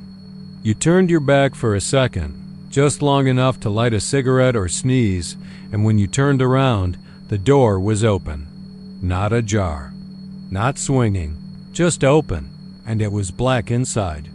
Not dark, not UNLIT.black. The kind of black that swallowed you. That made your skin crawl. That whispered your name in voices that weren't your own. Rosa tried to forget. She really did. But the dream started next. Every night at 3:07 a.m., she woke to the same sound. 3 knocks. Always from the back of the house. Always from the same rhythm. Knock, knock, knock, pause. Knock dash, knock dash, knock. She tried boarding up the windows, sprinkling holy water. She even left a rosary in the microwave because her priest said evil traveled through signals now. Nothing worked. Then one night, Rosa heard her brother, Raul, had drowned when they were kids. Fell into a storm drain during a flash flood in '78. She still remembered the swollen water pulling him under, the way his eyes looked surprised even when the current took him. But here he was, decades later, whispering to her through the walls. Only. It wasn't his voice anymore. It was her voice saying his words. Abrenos, Rosita. Open the door. We're so close now. She went to the theater the next morning. Not because she wanted to. Because she had to. That was how the door worked. It called to you, pulled at some invisible thread deep in your chest.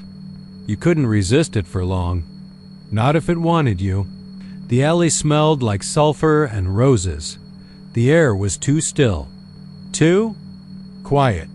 Even the flies seemed to avoid it.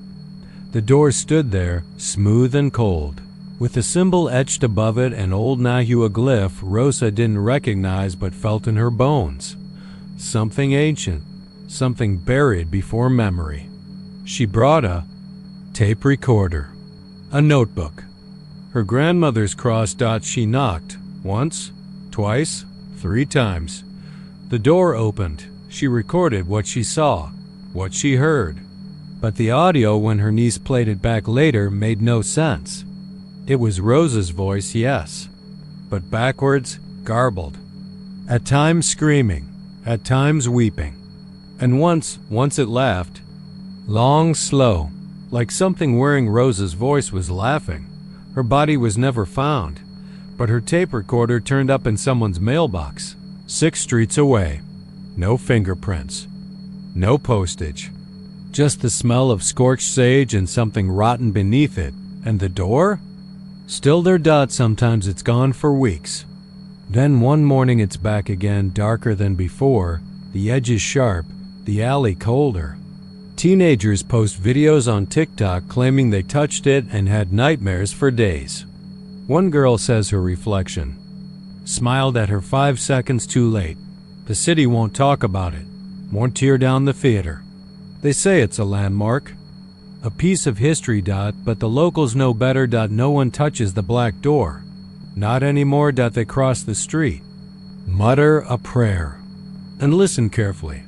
Because if you ever hear someone call your name in reverse, don't answer. Don't turn around. Don't open the door.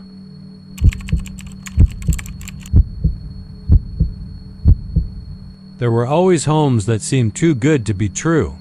Jody knew that. She wasn't naive. She'd flipped a few old places back in Austin plaster over termite holes, fresh paint on mildew, turn a dump into a dream and sell it before anyone had time to notice the creaking pipes or the way the light never quite touched the back hallway. It was a hustle, but it paid the bills and kept her one step ahead of the burnout she felt nipping at her heels.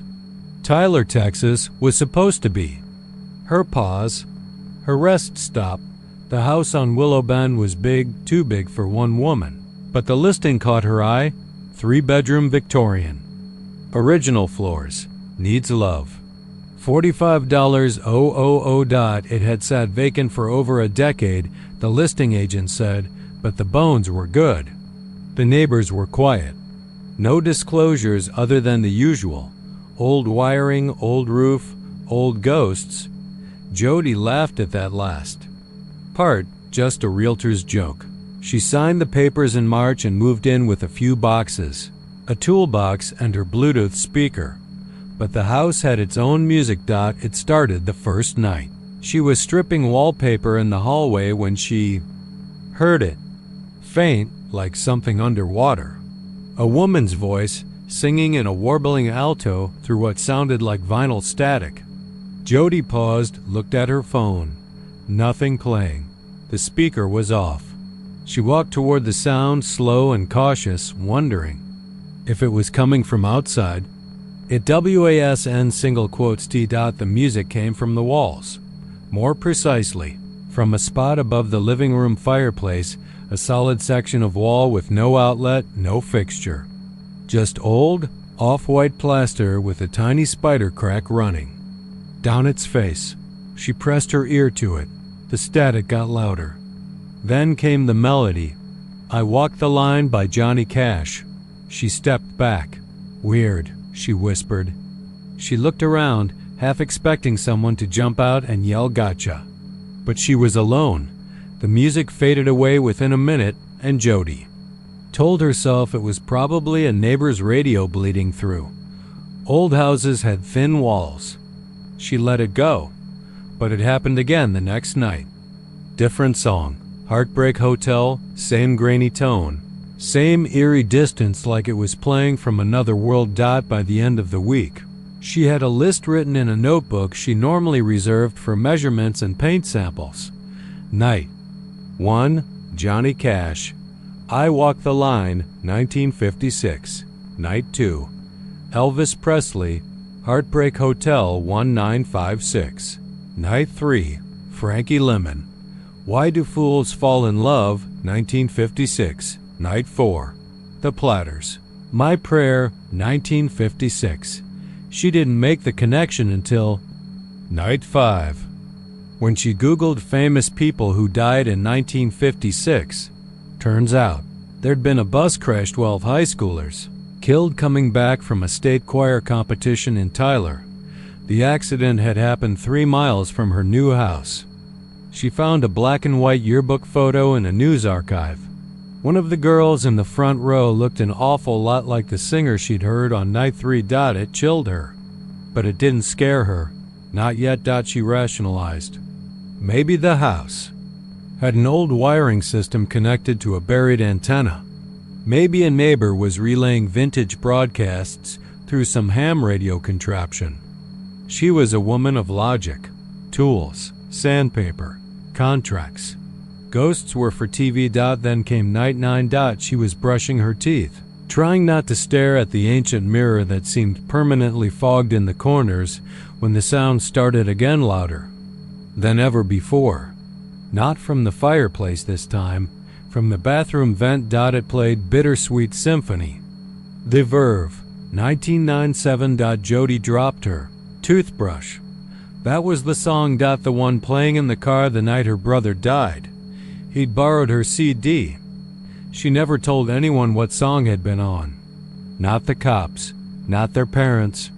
No one. She sat down on the floor, back to the sink, listening with her mouth half open. Tears started falling without her even realizing it. The house knew. She didn't sleep that night. Instead, she traced every room in the house with a notebook and a sound meter app, recording the location of each time the music started. The results were erratic. No speaker could be found. No Bluetooth device. No source. Just songs.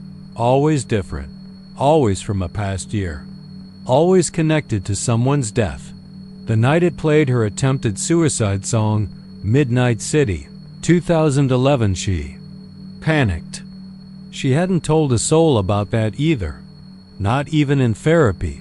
She took a hammer to the wall above the fireplace. Beneath the plaster, there weren't bricks. There weren't wires.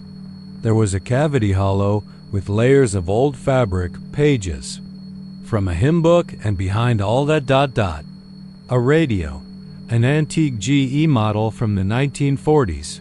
Its cord was severed. It shouldn't have worked. But when she touched it, it turned on, dials spinning on their own. Then the walls around her began to hum. Not in music, but in heartbeat. Thump thump. Thump dash thump. The radio wasn't the source. It was the organ. The house had a heart. And it was beating. The next morning she packed her car and drove to Dallas, booked a hotel, and called her real estate agent to start the process of selling. But the music followed. The hotel room clock radio, despite being unplugged, turned on at 3:14 a.m. Exit music for a film, Radiohead. 1997, a song about running away from doom and losing.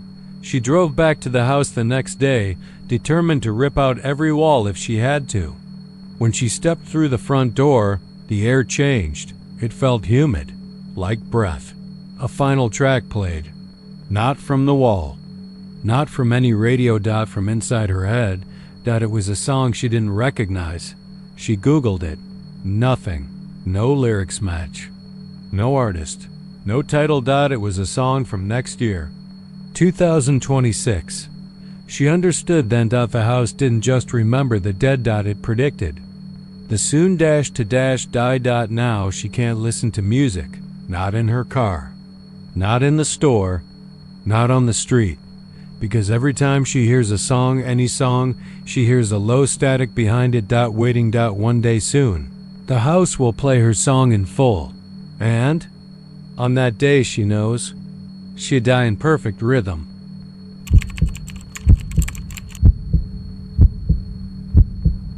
It's funny how loneliness creeps in at 70 miles an hour. Not fast, not sudden. Just steady and silent, like the way oil seeps through gravel. That's the kind of quiet Pete Blacktop Halvorsen had grown used to. 30 years behind. The wheel of an 18-wheeler stretching across the backbone of America from the Florida swamps to the snowy ridges of Oregon. And no place made him feel smaller than that long stretch near Odessa, Texas. There's a point on I-20, just west of the city, where the road seems to disappear into black sand and empty wind. No cell signal, no lights. Just you, your rig, and the desert night. Pete never liked that stretch. Not because he believed in ghost stories, he didn't. He was too old, too tired, too experienced for that sort of thing. But he respected the silence. And silence, it seemed, had finally started speaking back. It started at 2:37 a.m. He remembered the time because his dashboard clock froze. Not dimmed, froze. The second digits just stopped blinking. It was the only light in the cab. Besides the dull green glow of his CB radio, the static came next, like sand scraping over metal. Then a voice, low and familiar. "Breaker 19, you copy?" Pete blinked. The voice didn't belong to anyone he knew. It sounded distant, like it was broadcasting from deep inside a tunnel. He picked up the mic. "Copy. This is Blacktop. You out there in the wind, friend?" There was a pause. Then, "I'm out here, Pete." The way it said his name, it was all wrong. Like someone trying it out for the first time. He hesitated. "Who is this?" The voice chuckled. Low, gravelly. "You know me." A second later, Pete's truck lights flickered. Then the CB popped again. "I remember Kansas City. She had red hair. You didn't mean to hurt her. But you didn't stop. Did you?" Pete's fingers clenched around the mic. His first instinct was to toss it out the window, but his hand wouldn't let go. The grip of that plastic handle felt tight, almost fused to his palm. "Who the hell is this?" He growled. "She cried when you left. You heard her in the mirror, didn't you? Every time you shaved." Pete dropped the mic like it had burned. Him. The truck veered a little before he corrected, sweat pouring down his neck. That had been 15 years ago. 15 quiet years. He'd buried that night with concrete and silence. No one had followed. No one had asked. Until now, the CB crackled again, and Pete could swear it didn't even need the mic anymore. "I know your wife's voice, too. The way she begs you not to go every time you get behind the wheel. She knows, doesn't she? Not everything, but enough." "No," Pete whispered outside. The desert stretched out wide and breathless. A coyote howled somewhere far to the south. The air in the cab turned thick, humid. The kind of heat that sticks to your ribs. The voice came again, clearer. This time, "You remember Flagstaff, room 12. She was young. Real young. You took the key. You paid in cash. You told yourself it was her idea. But you stayed. You always stayed too long, didn't you?" Pete punched the dashboard, but the radio kept going. Static, then speech. Static, then a name. Then another name. Then details he hadn't spoken out loud in decades. It wasn't just memories. It was confessions. The worst ones. The kind you only tell yourself in a dream or a nightmare. The kind you think are buried. And each time the voice spoke, it sounded more like him. Not like him, exactly him. Like a perfect recording of his own voice. If it had been recorded underwater or under something else. He turned off the CB, unplugged the unit. Didn't matter. The voice kept going. "I want to hear about Amarillo, about the garage, about your brother." Pete's vision blurred. His knuckles went white on the wheel. That accident had been declared clean. His brother drunk. A simple crash. No one had looked twice at the brake lines. No one but Pete. "I didn't mean to kill him." Pete whispered to no one. But you did. The voice was inside the truck now. No radio. No speaker. Just there. The GPS blinked to life on its own. Destination: Odessa refinery. Distance: 666 miles. He never typed that in, and when he tried to pull over, the wheel locked. The engine revved. He was no longer in control. The rig roared down the blacktop, as if possessed, hauling him deeper into the night. Signs blurred past. The number 666 kept flashing on road markers, even when they shouldn't be there. At one point he swore he saw a girl walking along the median. Red hair, torn denim jacket. Thumb out. He didn't stop, but she followed him anyway. He saw her in every reflective surface. Rear view. Side mirror. Even in the glossy black of the speedometer, she smiled. But her eyes were hollow. The voice kept going, never stopping, never pausing. It told him about the boy in Shreveport, the waitress in Lubbock, the whispers and rest stops that only he could hear. It listed names, locations, nights. It filled in details he'd forgotten, or tried to dot at exactly 30:33 a.m. The rig finally stopped.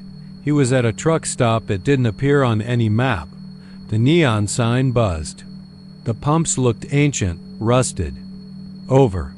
A black crow sat on the roof, unmoving. The CB sputtered one last time. "I'm here, Pete. You ready to trade places?"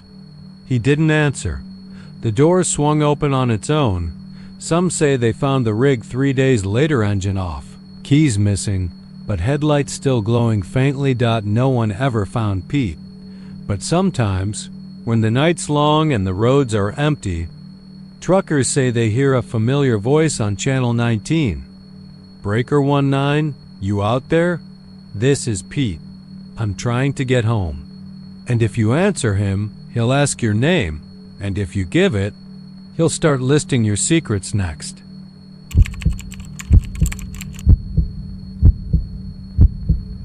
There's a hill on the southern edge of Abilene that doesn't show up on any tourist maps. Not that many people come looking for sightseeing in Abilene anyway. It's nothing much to look at. Just a long slope of hard-baked Texas dirt, studded with some stubborn mesquite and the brittle bones of old fence posts that no longer hold anything in.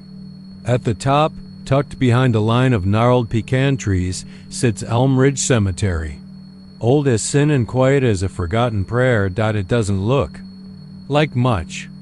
Half the stones lean like drunkards in the summer sun, some names long worn away by time and wind. If you go up there, if you stand still enough, you can hear the power lines buzz like lazy wasps overhead, and every once in a while a mockingbird will shriek like it just saw something that made it want to fly into the sun. Most of the locals don't talk about Elm Ridge anymore. Not since the grave started growing. It began the way these things often do, quietly, almost respectfully. The grass was the first thing people noticed, thick and green and strange, like it had been transplanted from someplace wetter and kinder. At first it was just a small patch, maybe 2 feet across, nestled between the weather-stained markers of Clara Ray Sanderson and Jeremiah M. Croft. Both had died in the early 50s. No kin left in Abilene. No flowers. No visitors. No reason for anyone to notice until old Tom Granby took his mud daisy up for their usual walk and saw something odd. The grass was wrong. Too green. Too soft. Too perfect. He reached down, gave it a touch, and swore he felt it sigh. Not shift, not subtle sigh. Like something underneath had been holding its breath. The next morning, the patch was bigger. Granby told the cemetery caretaker, Vince Latimer, but Vince was too busy drinking off the last bit of last night's whiskey to pay attention. "Grass grows," he muttered. "That's what it does. Except it doesn't not like that. Not in West Texas dirt, where rain was a goddamn rumor for most of the year. Not in the dead of summer. Not without water. or fertilizer or care. But grow it did, every night, just a little more. 5 inches one week, a foot the next. By fall, it had swallowed 3 more headstones. Granby kept coming back, every day, watched it, measured it, talked to it. Neighbors thought he was slipping. Hell, maybe he was, but he said the grass was singing.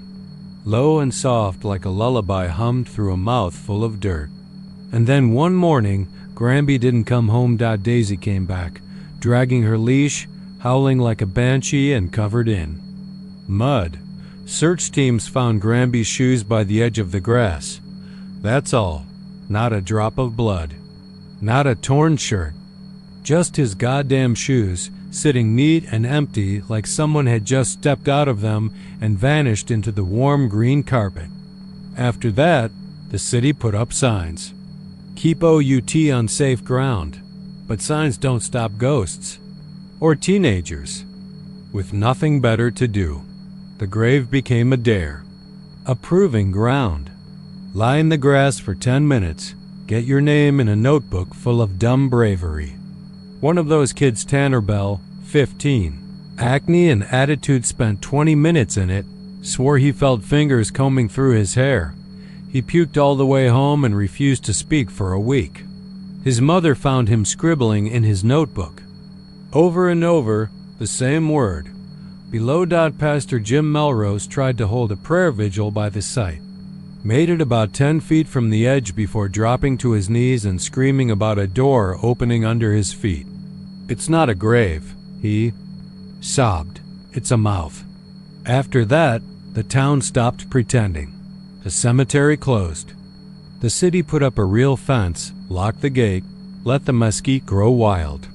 But the grave kept growing, quietly, patiently, like ivy on a house no one lives in anymore. By the summer of 2017, it had reached the far side of the cemetery. 20.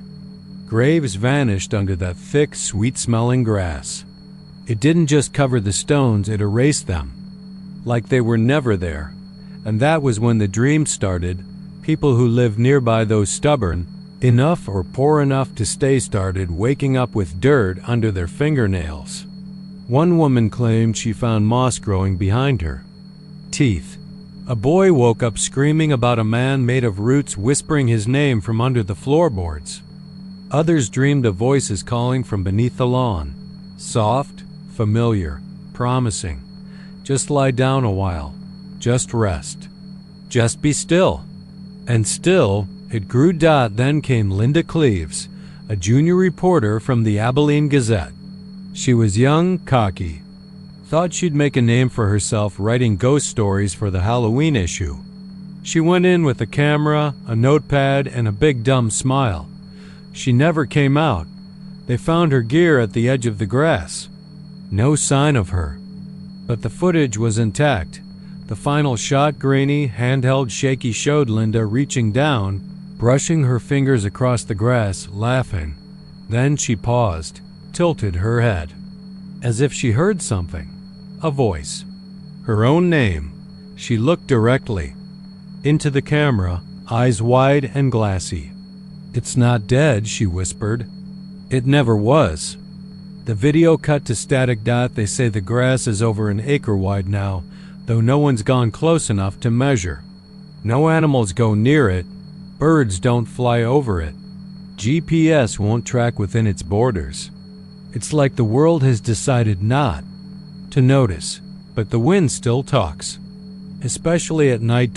And if you go out there, if you stand very, very still, you can see the indentations, shapes, like something has been lying there, waiting. The grass is warm, always warm, even in February. And sometimes, if the wind dies just right, you can hear the sound beneath it, chewing.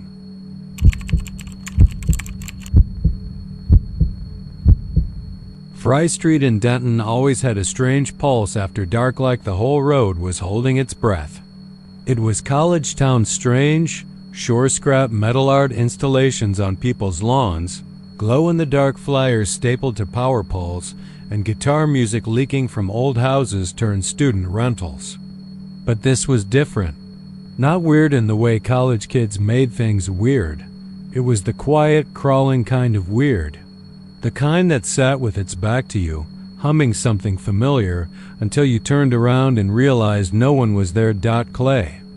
Jensen walked Fry Street that night with a buzz in his head and something heavier in his gut. He had just bombed a midterm.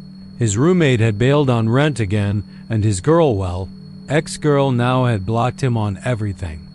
He'd spent the last 3 hours drinking bourbon and bad beer with a couple guys he barely knew. It was after 1 a.m. when he stepped out into the night. The bar's music cut off like a dream when you open your eyes. The street outside was empty, windless, and unusually cold for October. He turned up his hoodie, shoved his hands in his pockets, and started walking. The taco joint a few blocks down stayed open late, and he figured he'd grab a greasy burrito and clear his head. She was standing under the dead streetlight outside the shuttered record shop, an old, crumbling red brick building with poster-covered windows and a door that hadn't opened in a decade. She looked like a painting someone forgot to finish. Maybe 17, maybe 20. Pale, dark hair combed too carefully, like a porcelain doll someone had tried to make human. Her blue dress shimmered slightly, the way fabric shouldn't under. A broken light, no purse, no bag, just her, alone. When she looked up at him, her eyes didn't sparkle. They just were like holes cut into porcelain.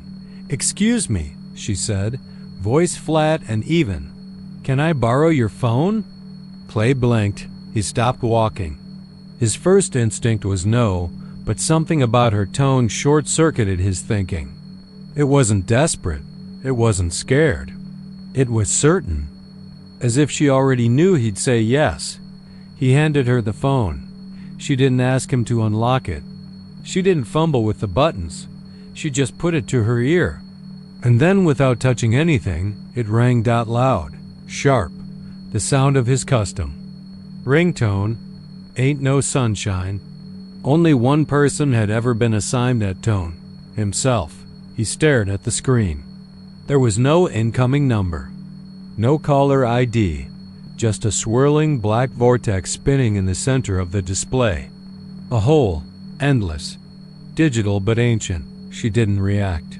Just tilted her head slightly as the voice came through the speaker. "Don't hang up, Clay," his own voice said.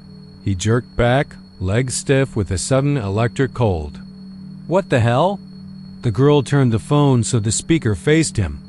And then, calmly, like someone reciting lines they'd rehearsed for years, she whispered, "You left him there, bleeding, crying for his mom." Clay's vision blurred. He staggered back against the wall of the building, mouth dry. "Who?" "You remember the crossing in Crum," the voice said. His voice. "You were driving too fast. No headlights. No stop. You heard him hit the bumper. You looked back once. And then you kept going." Clay's heart jackhammered against his ribs. He hadn't told anyone. He couldn't. It was 2 years ago. A small dirt road near the edge of Crum, barely marked. A teenage bike rider. No helmet. No streetlights. He hadn't meant to hit him, but he panicked. The car was old, the insurance was expired, and he'd just gotten a job interview in Dallas. So he drove away, fast, sick, praying someone else would find the boy. No one ever did. The body wasn't discovered until a week later. A hiker found the skeletonized remains in the drainage ditch. The case stayed open, cold, until this moment. "You don't get to forget," the girl said. Her mouth hadn't moved. The words came through the phone, but her eyes locked onto his, like they were drilling through the layers of skin and memory and guilt. His knees buckled. He dropped to the sidewalk. The phone clattered beside him. "I didn't mean to," he whispered. "You didn't stop." He looked up. The girl was gone. No footsteps, no movement. Just the sound of his own breath rasping against. The empty night. But the phone was still ringing. He reached for it, hands trembling. The voice on the other end changed. It wasn't his voice anymore. It was crying. Wet, broken sobs, like a child who'd been left in the cold too long. Then, very faintly, the sound of tires. Screeching. Impact dot and silence. When he screamed, it wasn't human. It was the sound of everything held back finally escaping, like steam bursting from pipes that had cracked under the weight of years. He curled on the pavement, and the phone kept ringing, the screen flashing that same swirling black circle. Faster now. They found the phone the next morning. Screen shattered, the frame dented like it had been thrown from a rooftop. The case was smeared with blood, but not Clay's, not anyone's. The DNA didn't match anyone in the database. Clay never came home. His apartment door was locked from the inside. His toothbrush still damp. His laptop playing old jazz records on repeat. But he was gone. They say if you walk Fry Street alone after midnight, you might meet her, the girl in the blue dress, and if she asks to borrow your phone, you better keep walking. No matter how polite she sounds, no matter how still she stands, because if you hand it over, it will ring, and you'll hear the one thing that can't be unheard, your own voice, confessing sins you've never told a soul.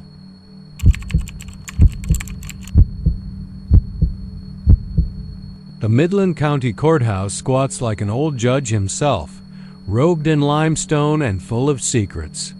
The building's bones are heavy with history, even though it's only been around since the 60s.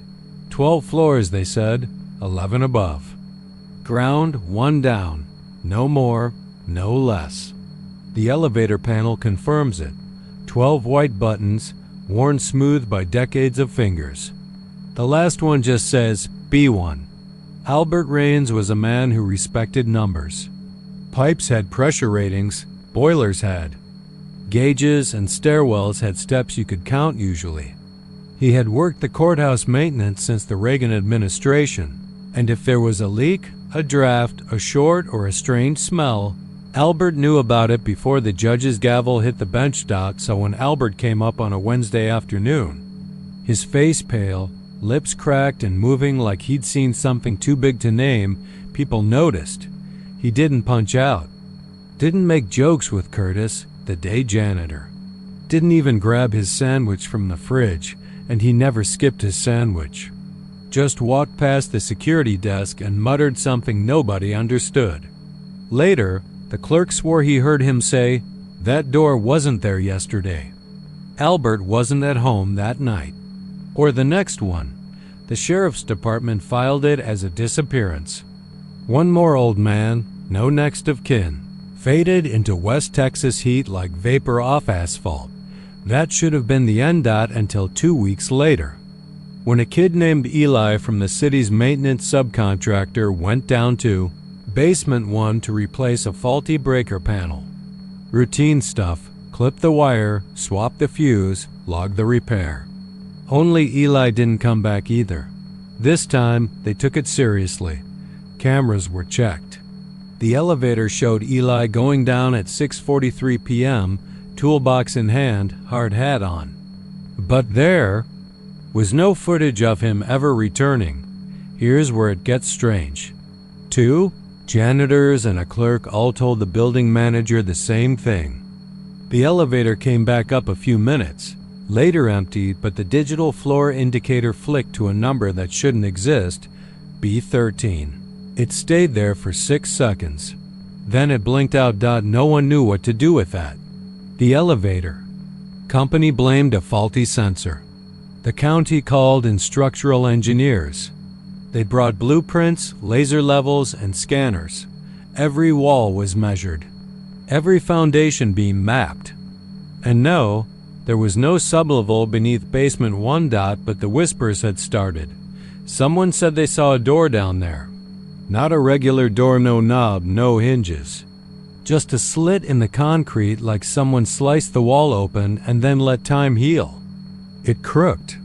One of the younger deputies claimed he went looking for the fuse box and walked for 5 minutes through a hallway that didn't seem to end when he turned around. The courthouse wasn't behind him anymore. Just more hallway. He ran. Still doesn't talk about it. By August, 3 more workers had gone missing. No official statement connected them. Unrelated disappearances, the sheriff said on the news, rubbing sweat off his neck like it might help him forget. High-stress environment. People walk off, but people don't leave their shoes behind. And that's what they found outside the freight elevator. Eli's boots, side by side. Laces still tied. That's when the night guard, Henry Trujillo, started writing things down in a notebook. He worked the graveyard shift and said that some nights, after 3 a.m., the lights flickered in the security room.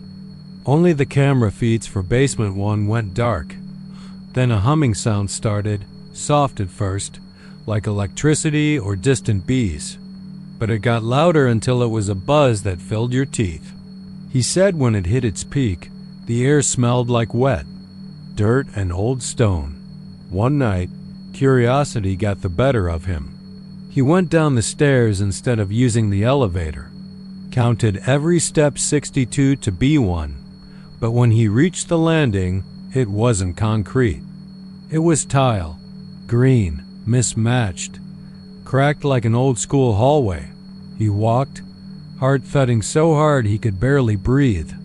The air was colder, not mechanical cold, underground cold. He could hear a radio playing somewhere ahead. Not clearly. Just snippets of something old and twangy, like Hank Williams' Underwater. Then he saw the wall. It looked wrong. Like it was made of the same material, but wasn't part of the original design.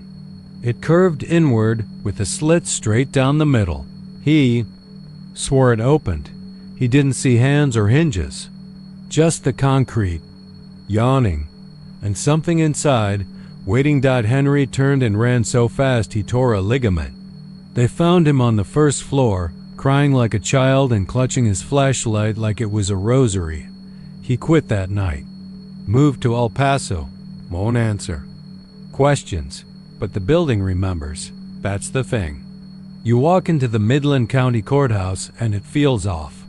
Not haunted, exactly. Just aware. Like it's listening. The courthouse still functions. Trials happen. Judges preside. But more and more, staff find themselves catching glimpses of things that don't belong. A shape at the end of a hallway that disappears when approached. A door that was never there yesterday. Cold spots in the judge's chamber. The bailiffs. Dog refused to enter the service stairs. They sealed off the elevator to the basement last month.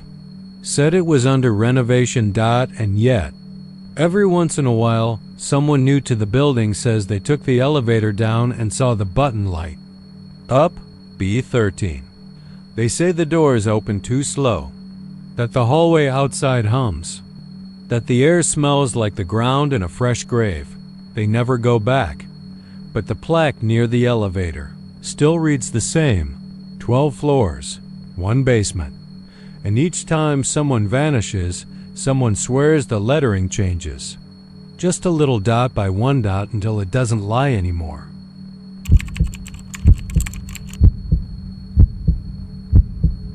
The first thing you need to understand about Round Rock is that it's a place that pretends nothing is wrong, even when the ground shakes beneath your feet. It's got that slick, manicured suburbia glow-cul-de sac named after trees that never grew there, neighbors who mow their lawns at 7 a.m. on Saturdays, and a high school football team that's more religion than sport. The Raiders were gods on that field, kids playing for a shot at glory, or more commonly, a scholarship. That would punch their ticket out of town. But nothing earned more attention, nothing shimmered brighter under those stadium lights than the cheerleaders. For years, it had been the same group of bubbly, overachieving girls with white bows and rehearsed pep. Until they came. It was the first home game of the season, late September. The air still hung thick with the last of the summer heat, and mosquitoes buzzed like tiny drunks under the lights. That night, 6 new girls walked onto the field in pristine red and black uniforms. No one had seen them try out. No one knew their names. But they moved with a kind of eerie precision synchronized to the breath. To the blink dot, they were perfect. Too perfect. Their smiles never faded. Not when the opposing team scored. Not when a player twisted his ankle right in front of them.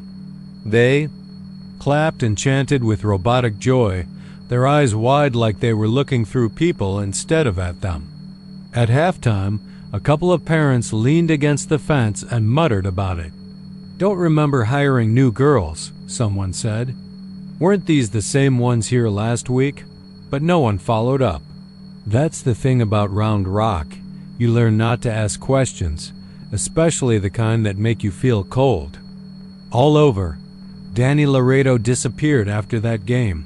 He was 17, handsome, smart enough to coast through school and charming enough to get away with it. He caught the winning pass that night 30 yards, ran it clean through, and the crowd screamed his name like a prayer. He was seen walking out of the locker room an hour later, humming something low and off-key. Not his usual song. Not anything anyone recognized. His cleats tapped across the parking lot pavement, and that was the last time anyone saw him. Found his truck behind the old Sonic 3 days later. Doors locked. Windshield wiped clean. Inside the cab sat his phone, still playing a voice memo on repeat. Static. Whispering. Something like chanting if you listened real close. No fingerprints. Not even his. His Raiders jersey was folded in the passenger seat like someone had done it with loving, inhuman care. People started talking then. Kids whispering in bathrooms, old-timers at the diner murmuring about things from back in the day. The cheerleaders, they said, weren't from here. They weren't new girls. They weren't girls at all. 3 weeks later, it was Lori Chun, sophomore, bright as a damn supernova, camera always slung around her neck. She stayed after the game to get action shots for the yearbook, wanted to be a photojournalist. Sighed. She had a weird feeling about the new cheerleaders. Told her best friend Megan she wanted to catch them in candid moments, prove they were faking it. Her camera was found under the bleachers the next morning, busted to hell like it had been stomped. The SD card was missing. The only thing left was the preview image on the tiny Screen 6 cheerleaders mid-jump, pom-poms frozen mitter. Except their faces weren't right. Too symmetrical. Too hollow. Their eyes were black sockets, not makeup, not shadows. And their mouths were wide open, but they weren't smiling. Lori wasn't in school Monday. Or ever again. By then, parents were getting antsy. Some pulled their kids from the team. A few tried to transfer them to schools in Austin or Georgetown. But every time someone left, someone else filled the spot without interviews, without applications. Just appeared like a name on a class roster. And the cheerleaders? They never changed. Still 6, still identical. Still smiling like there. Mouths were nailed open from the inside. Miss Renner, the old cheer coach, came back from retirement and stormed the principal's office demanding answers. She claimed she never trained those girls, didn't know them, said their routines weren't the ones she wrote. She died in her sleep that same week. Coroner blamed it on a stroke, but her face, when they found her, was twisted into the same. Painted on smile the cheerleaders wore. The kids noticed first. They said the girls didn't blink, that their chants got louder the longer you listened, that if you looked at them too long, you forgot what quarter it was, what team you were rooting for, even your own damn name. One freshman ran screaming from the bleachers during a game against Cedar Ridge, clutching his ears and shrieking, "They're in my head, they're in my head." They institutionalized him. Nobody came to the final game of the season. The bleachers sat half empty, the field lights flickering like they were trying to quit. The Raiders still played, But the cheerleaders were the real show. Their chants weren't chants anymore. They were incantations, verses in some dead language that vibrated in your teeth and made your nose bleed. The sky above the field turned, the color of old bruises, and the wind stank like sulfur and rotten flowers. People who stayed claimed the girls levitated, that they moved like they were pulled by wires, dancing above the field in impossible shapes, tracing patterns into the air like sigils.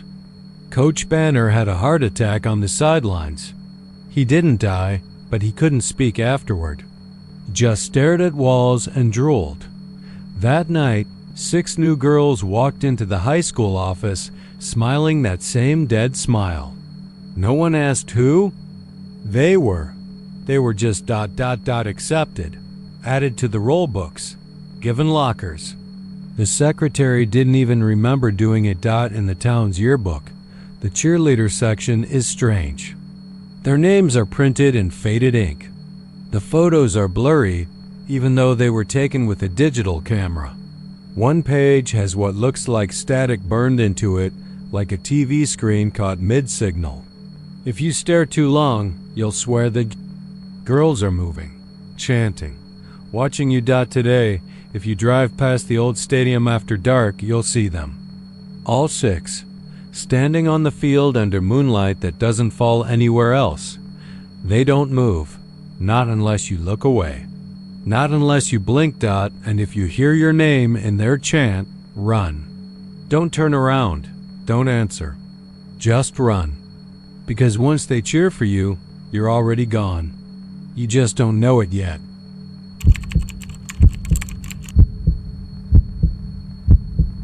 They say it's the heat that makes people see strange things in South Texas. Heat bends the air, curls your vision, makes shadows out of nothing. But anyone who's lived long enough in Brownsville will tell you some things don't come from the heat. Some things are colder than hell. The yellow door first showed up in the spring of 1952. That's what the records say. But there are whispers, old wives' tales passed down like family curses, that it's been there far longer. They say even the Carrizo Comacrudo tribe spoke of a sun door that opened to the land of hollow echoes. No one believed it, of course. Folk tales, myths, just stories to scare kids away from wandering too far. But the door is real. It sits alone in a cotton field 10 miles west of town, off a dirt road nobody's paved, on land nobody wants. Just a single yellow-painted wooden door standing upright, jammed into a concrete slab as if God himself sunk it there. No hinges, no latch, no house, no structure. Just the door, tall and narrow, the kind you might have seen in an old farmhouse. Every Sunday evening, without fail, it's freshly painted. Glossy yellow, so bright it hurts your eyes under the moonlight. But no one sees who paints it. No truck pulls up. No paint can get left behind. It's just yellow again. Like time resets. It ... and then once a month on the night of the full moon, it screams. Not a howl. Not a cry. It starts low, like a woman whimpering behind thick walls. Then it grows into a wail so sharp it'll bleed your ears if you're within a mile. Some people hear children begging. Others hear words in languages they don't speak. But everyone agrees on one thing. Whatever screams from behind that door is not human. Back in '59, a group of high school boys, dumb and drunk, dared each other to open it. 5 of them went out there with a crowbar and a 6-pack. Only 2 came back. One stopped talking entirely. The other couldn't stop screaming long enough to explain what happened.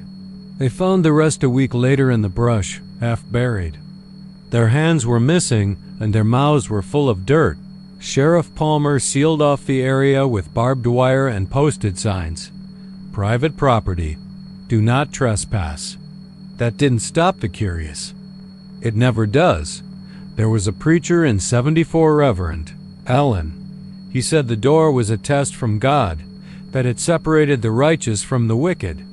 He stood beside it all night with a Bible and a jug of holy water. The next morning they found the jug shattered, the Bible burned to ash, and Alan blind, mumbling, staring at nothing. He spent the last 20 years of his life in the state hospital outside San Antonio, drawing yellow doors with crayon on the walls of his padded room. The nurses said he screamed every full moon. Said he swore there were faces behind the door, faces with no eyes and mouths that smiled too wide. The strangest part? The ground around the door never grows. No grass, no weeds, no animals. Just dry, cracked dirt like the earth is holding its breath. In recent years, folks have tried to debunk it. Paranormal YouTubers, TikTok ghost hunters, that kind of crowd. Most leave disappointed if they even make it there. GPS doesn't work. Near the field, phones die, batteries drain. The land itself seems to fight back. One group, 3 college kids from San Marcos, live streamed their trip. They made it to the door, even knocked on it, joking like it was all a game. The feed went static right after one of them said, "Let's open it." The only footage left shows a split-second glimpse of the door swinging inward, revealing something that looked like a hallway but made of bone. It was narrow, wet, and breathing. Only one girl made it back, Clara. She ran barefoot for 6 miles to a gas station, covered in yellow handprints. Her eyes were gone, just sockets full of dried paint. She kept saying, "Don't knock, don't knock. It's listening now." She didn't survive the night. And then there's the dreams. That's the worst part. People in Brownsville who live within 10 miles of the field, they dream of the door. Always yellow, always closed. And in the dream, they're standing in front of it, holding the key. No one knows what happens if you open it in a dream. No one wants to. They say if you get paint on your doorknob, just a smear of yellow, you have 3 nights to move. Pack your things, leave. Doesn't matter where you go. Just don't stay. Because on the 3rd night, you'll hear it. A knock at your door. Once, then silence. If you answer, they find your body days later slumped in your chair, mouth filled with sawdust, and a doorframe in your living room where no door ever existed before. The town council doesn't talk about it. The police refuse to file reports. Brownsville has learned to forget, to look away, to paint over the fear with church signs and parades and barbecue, festivals. But the door is still there.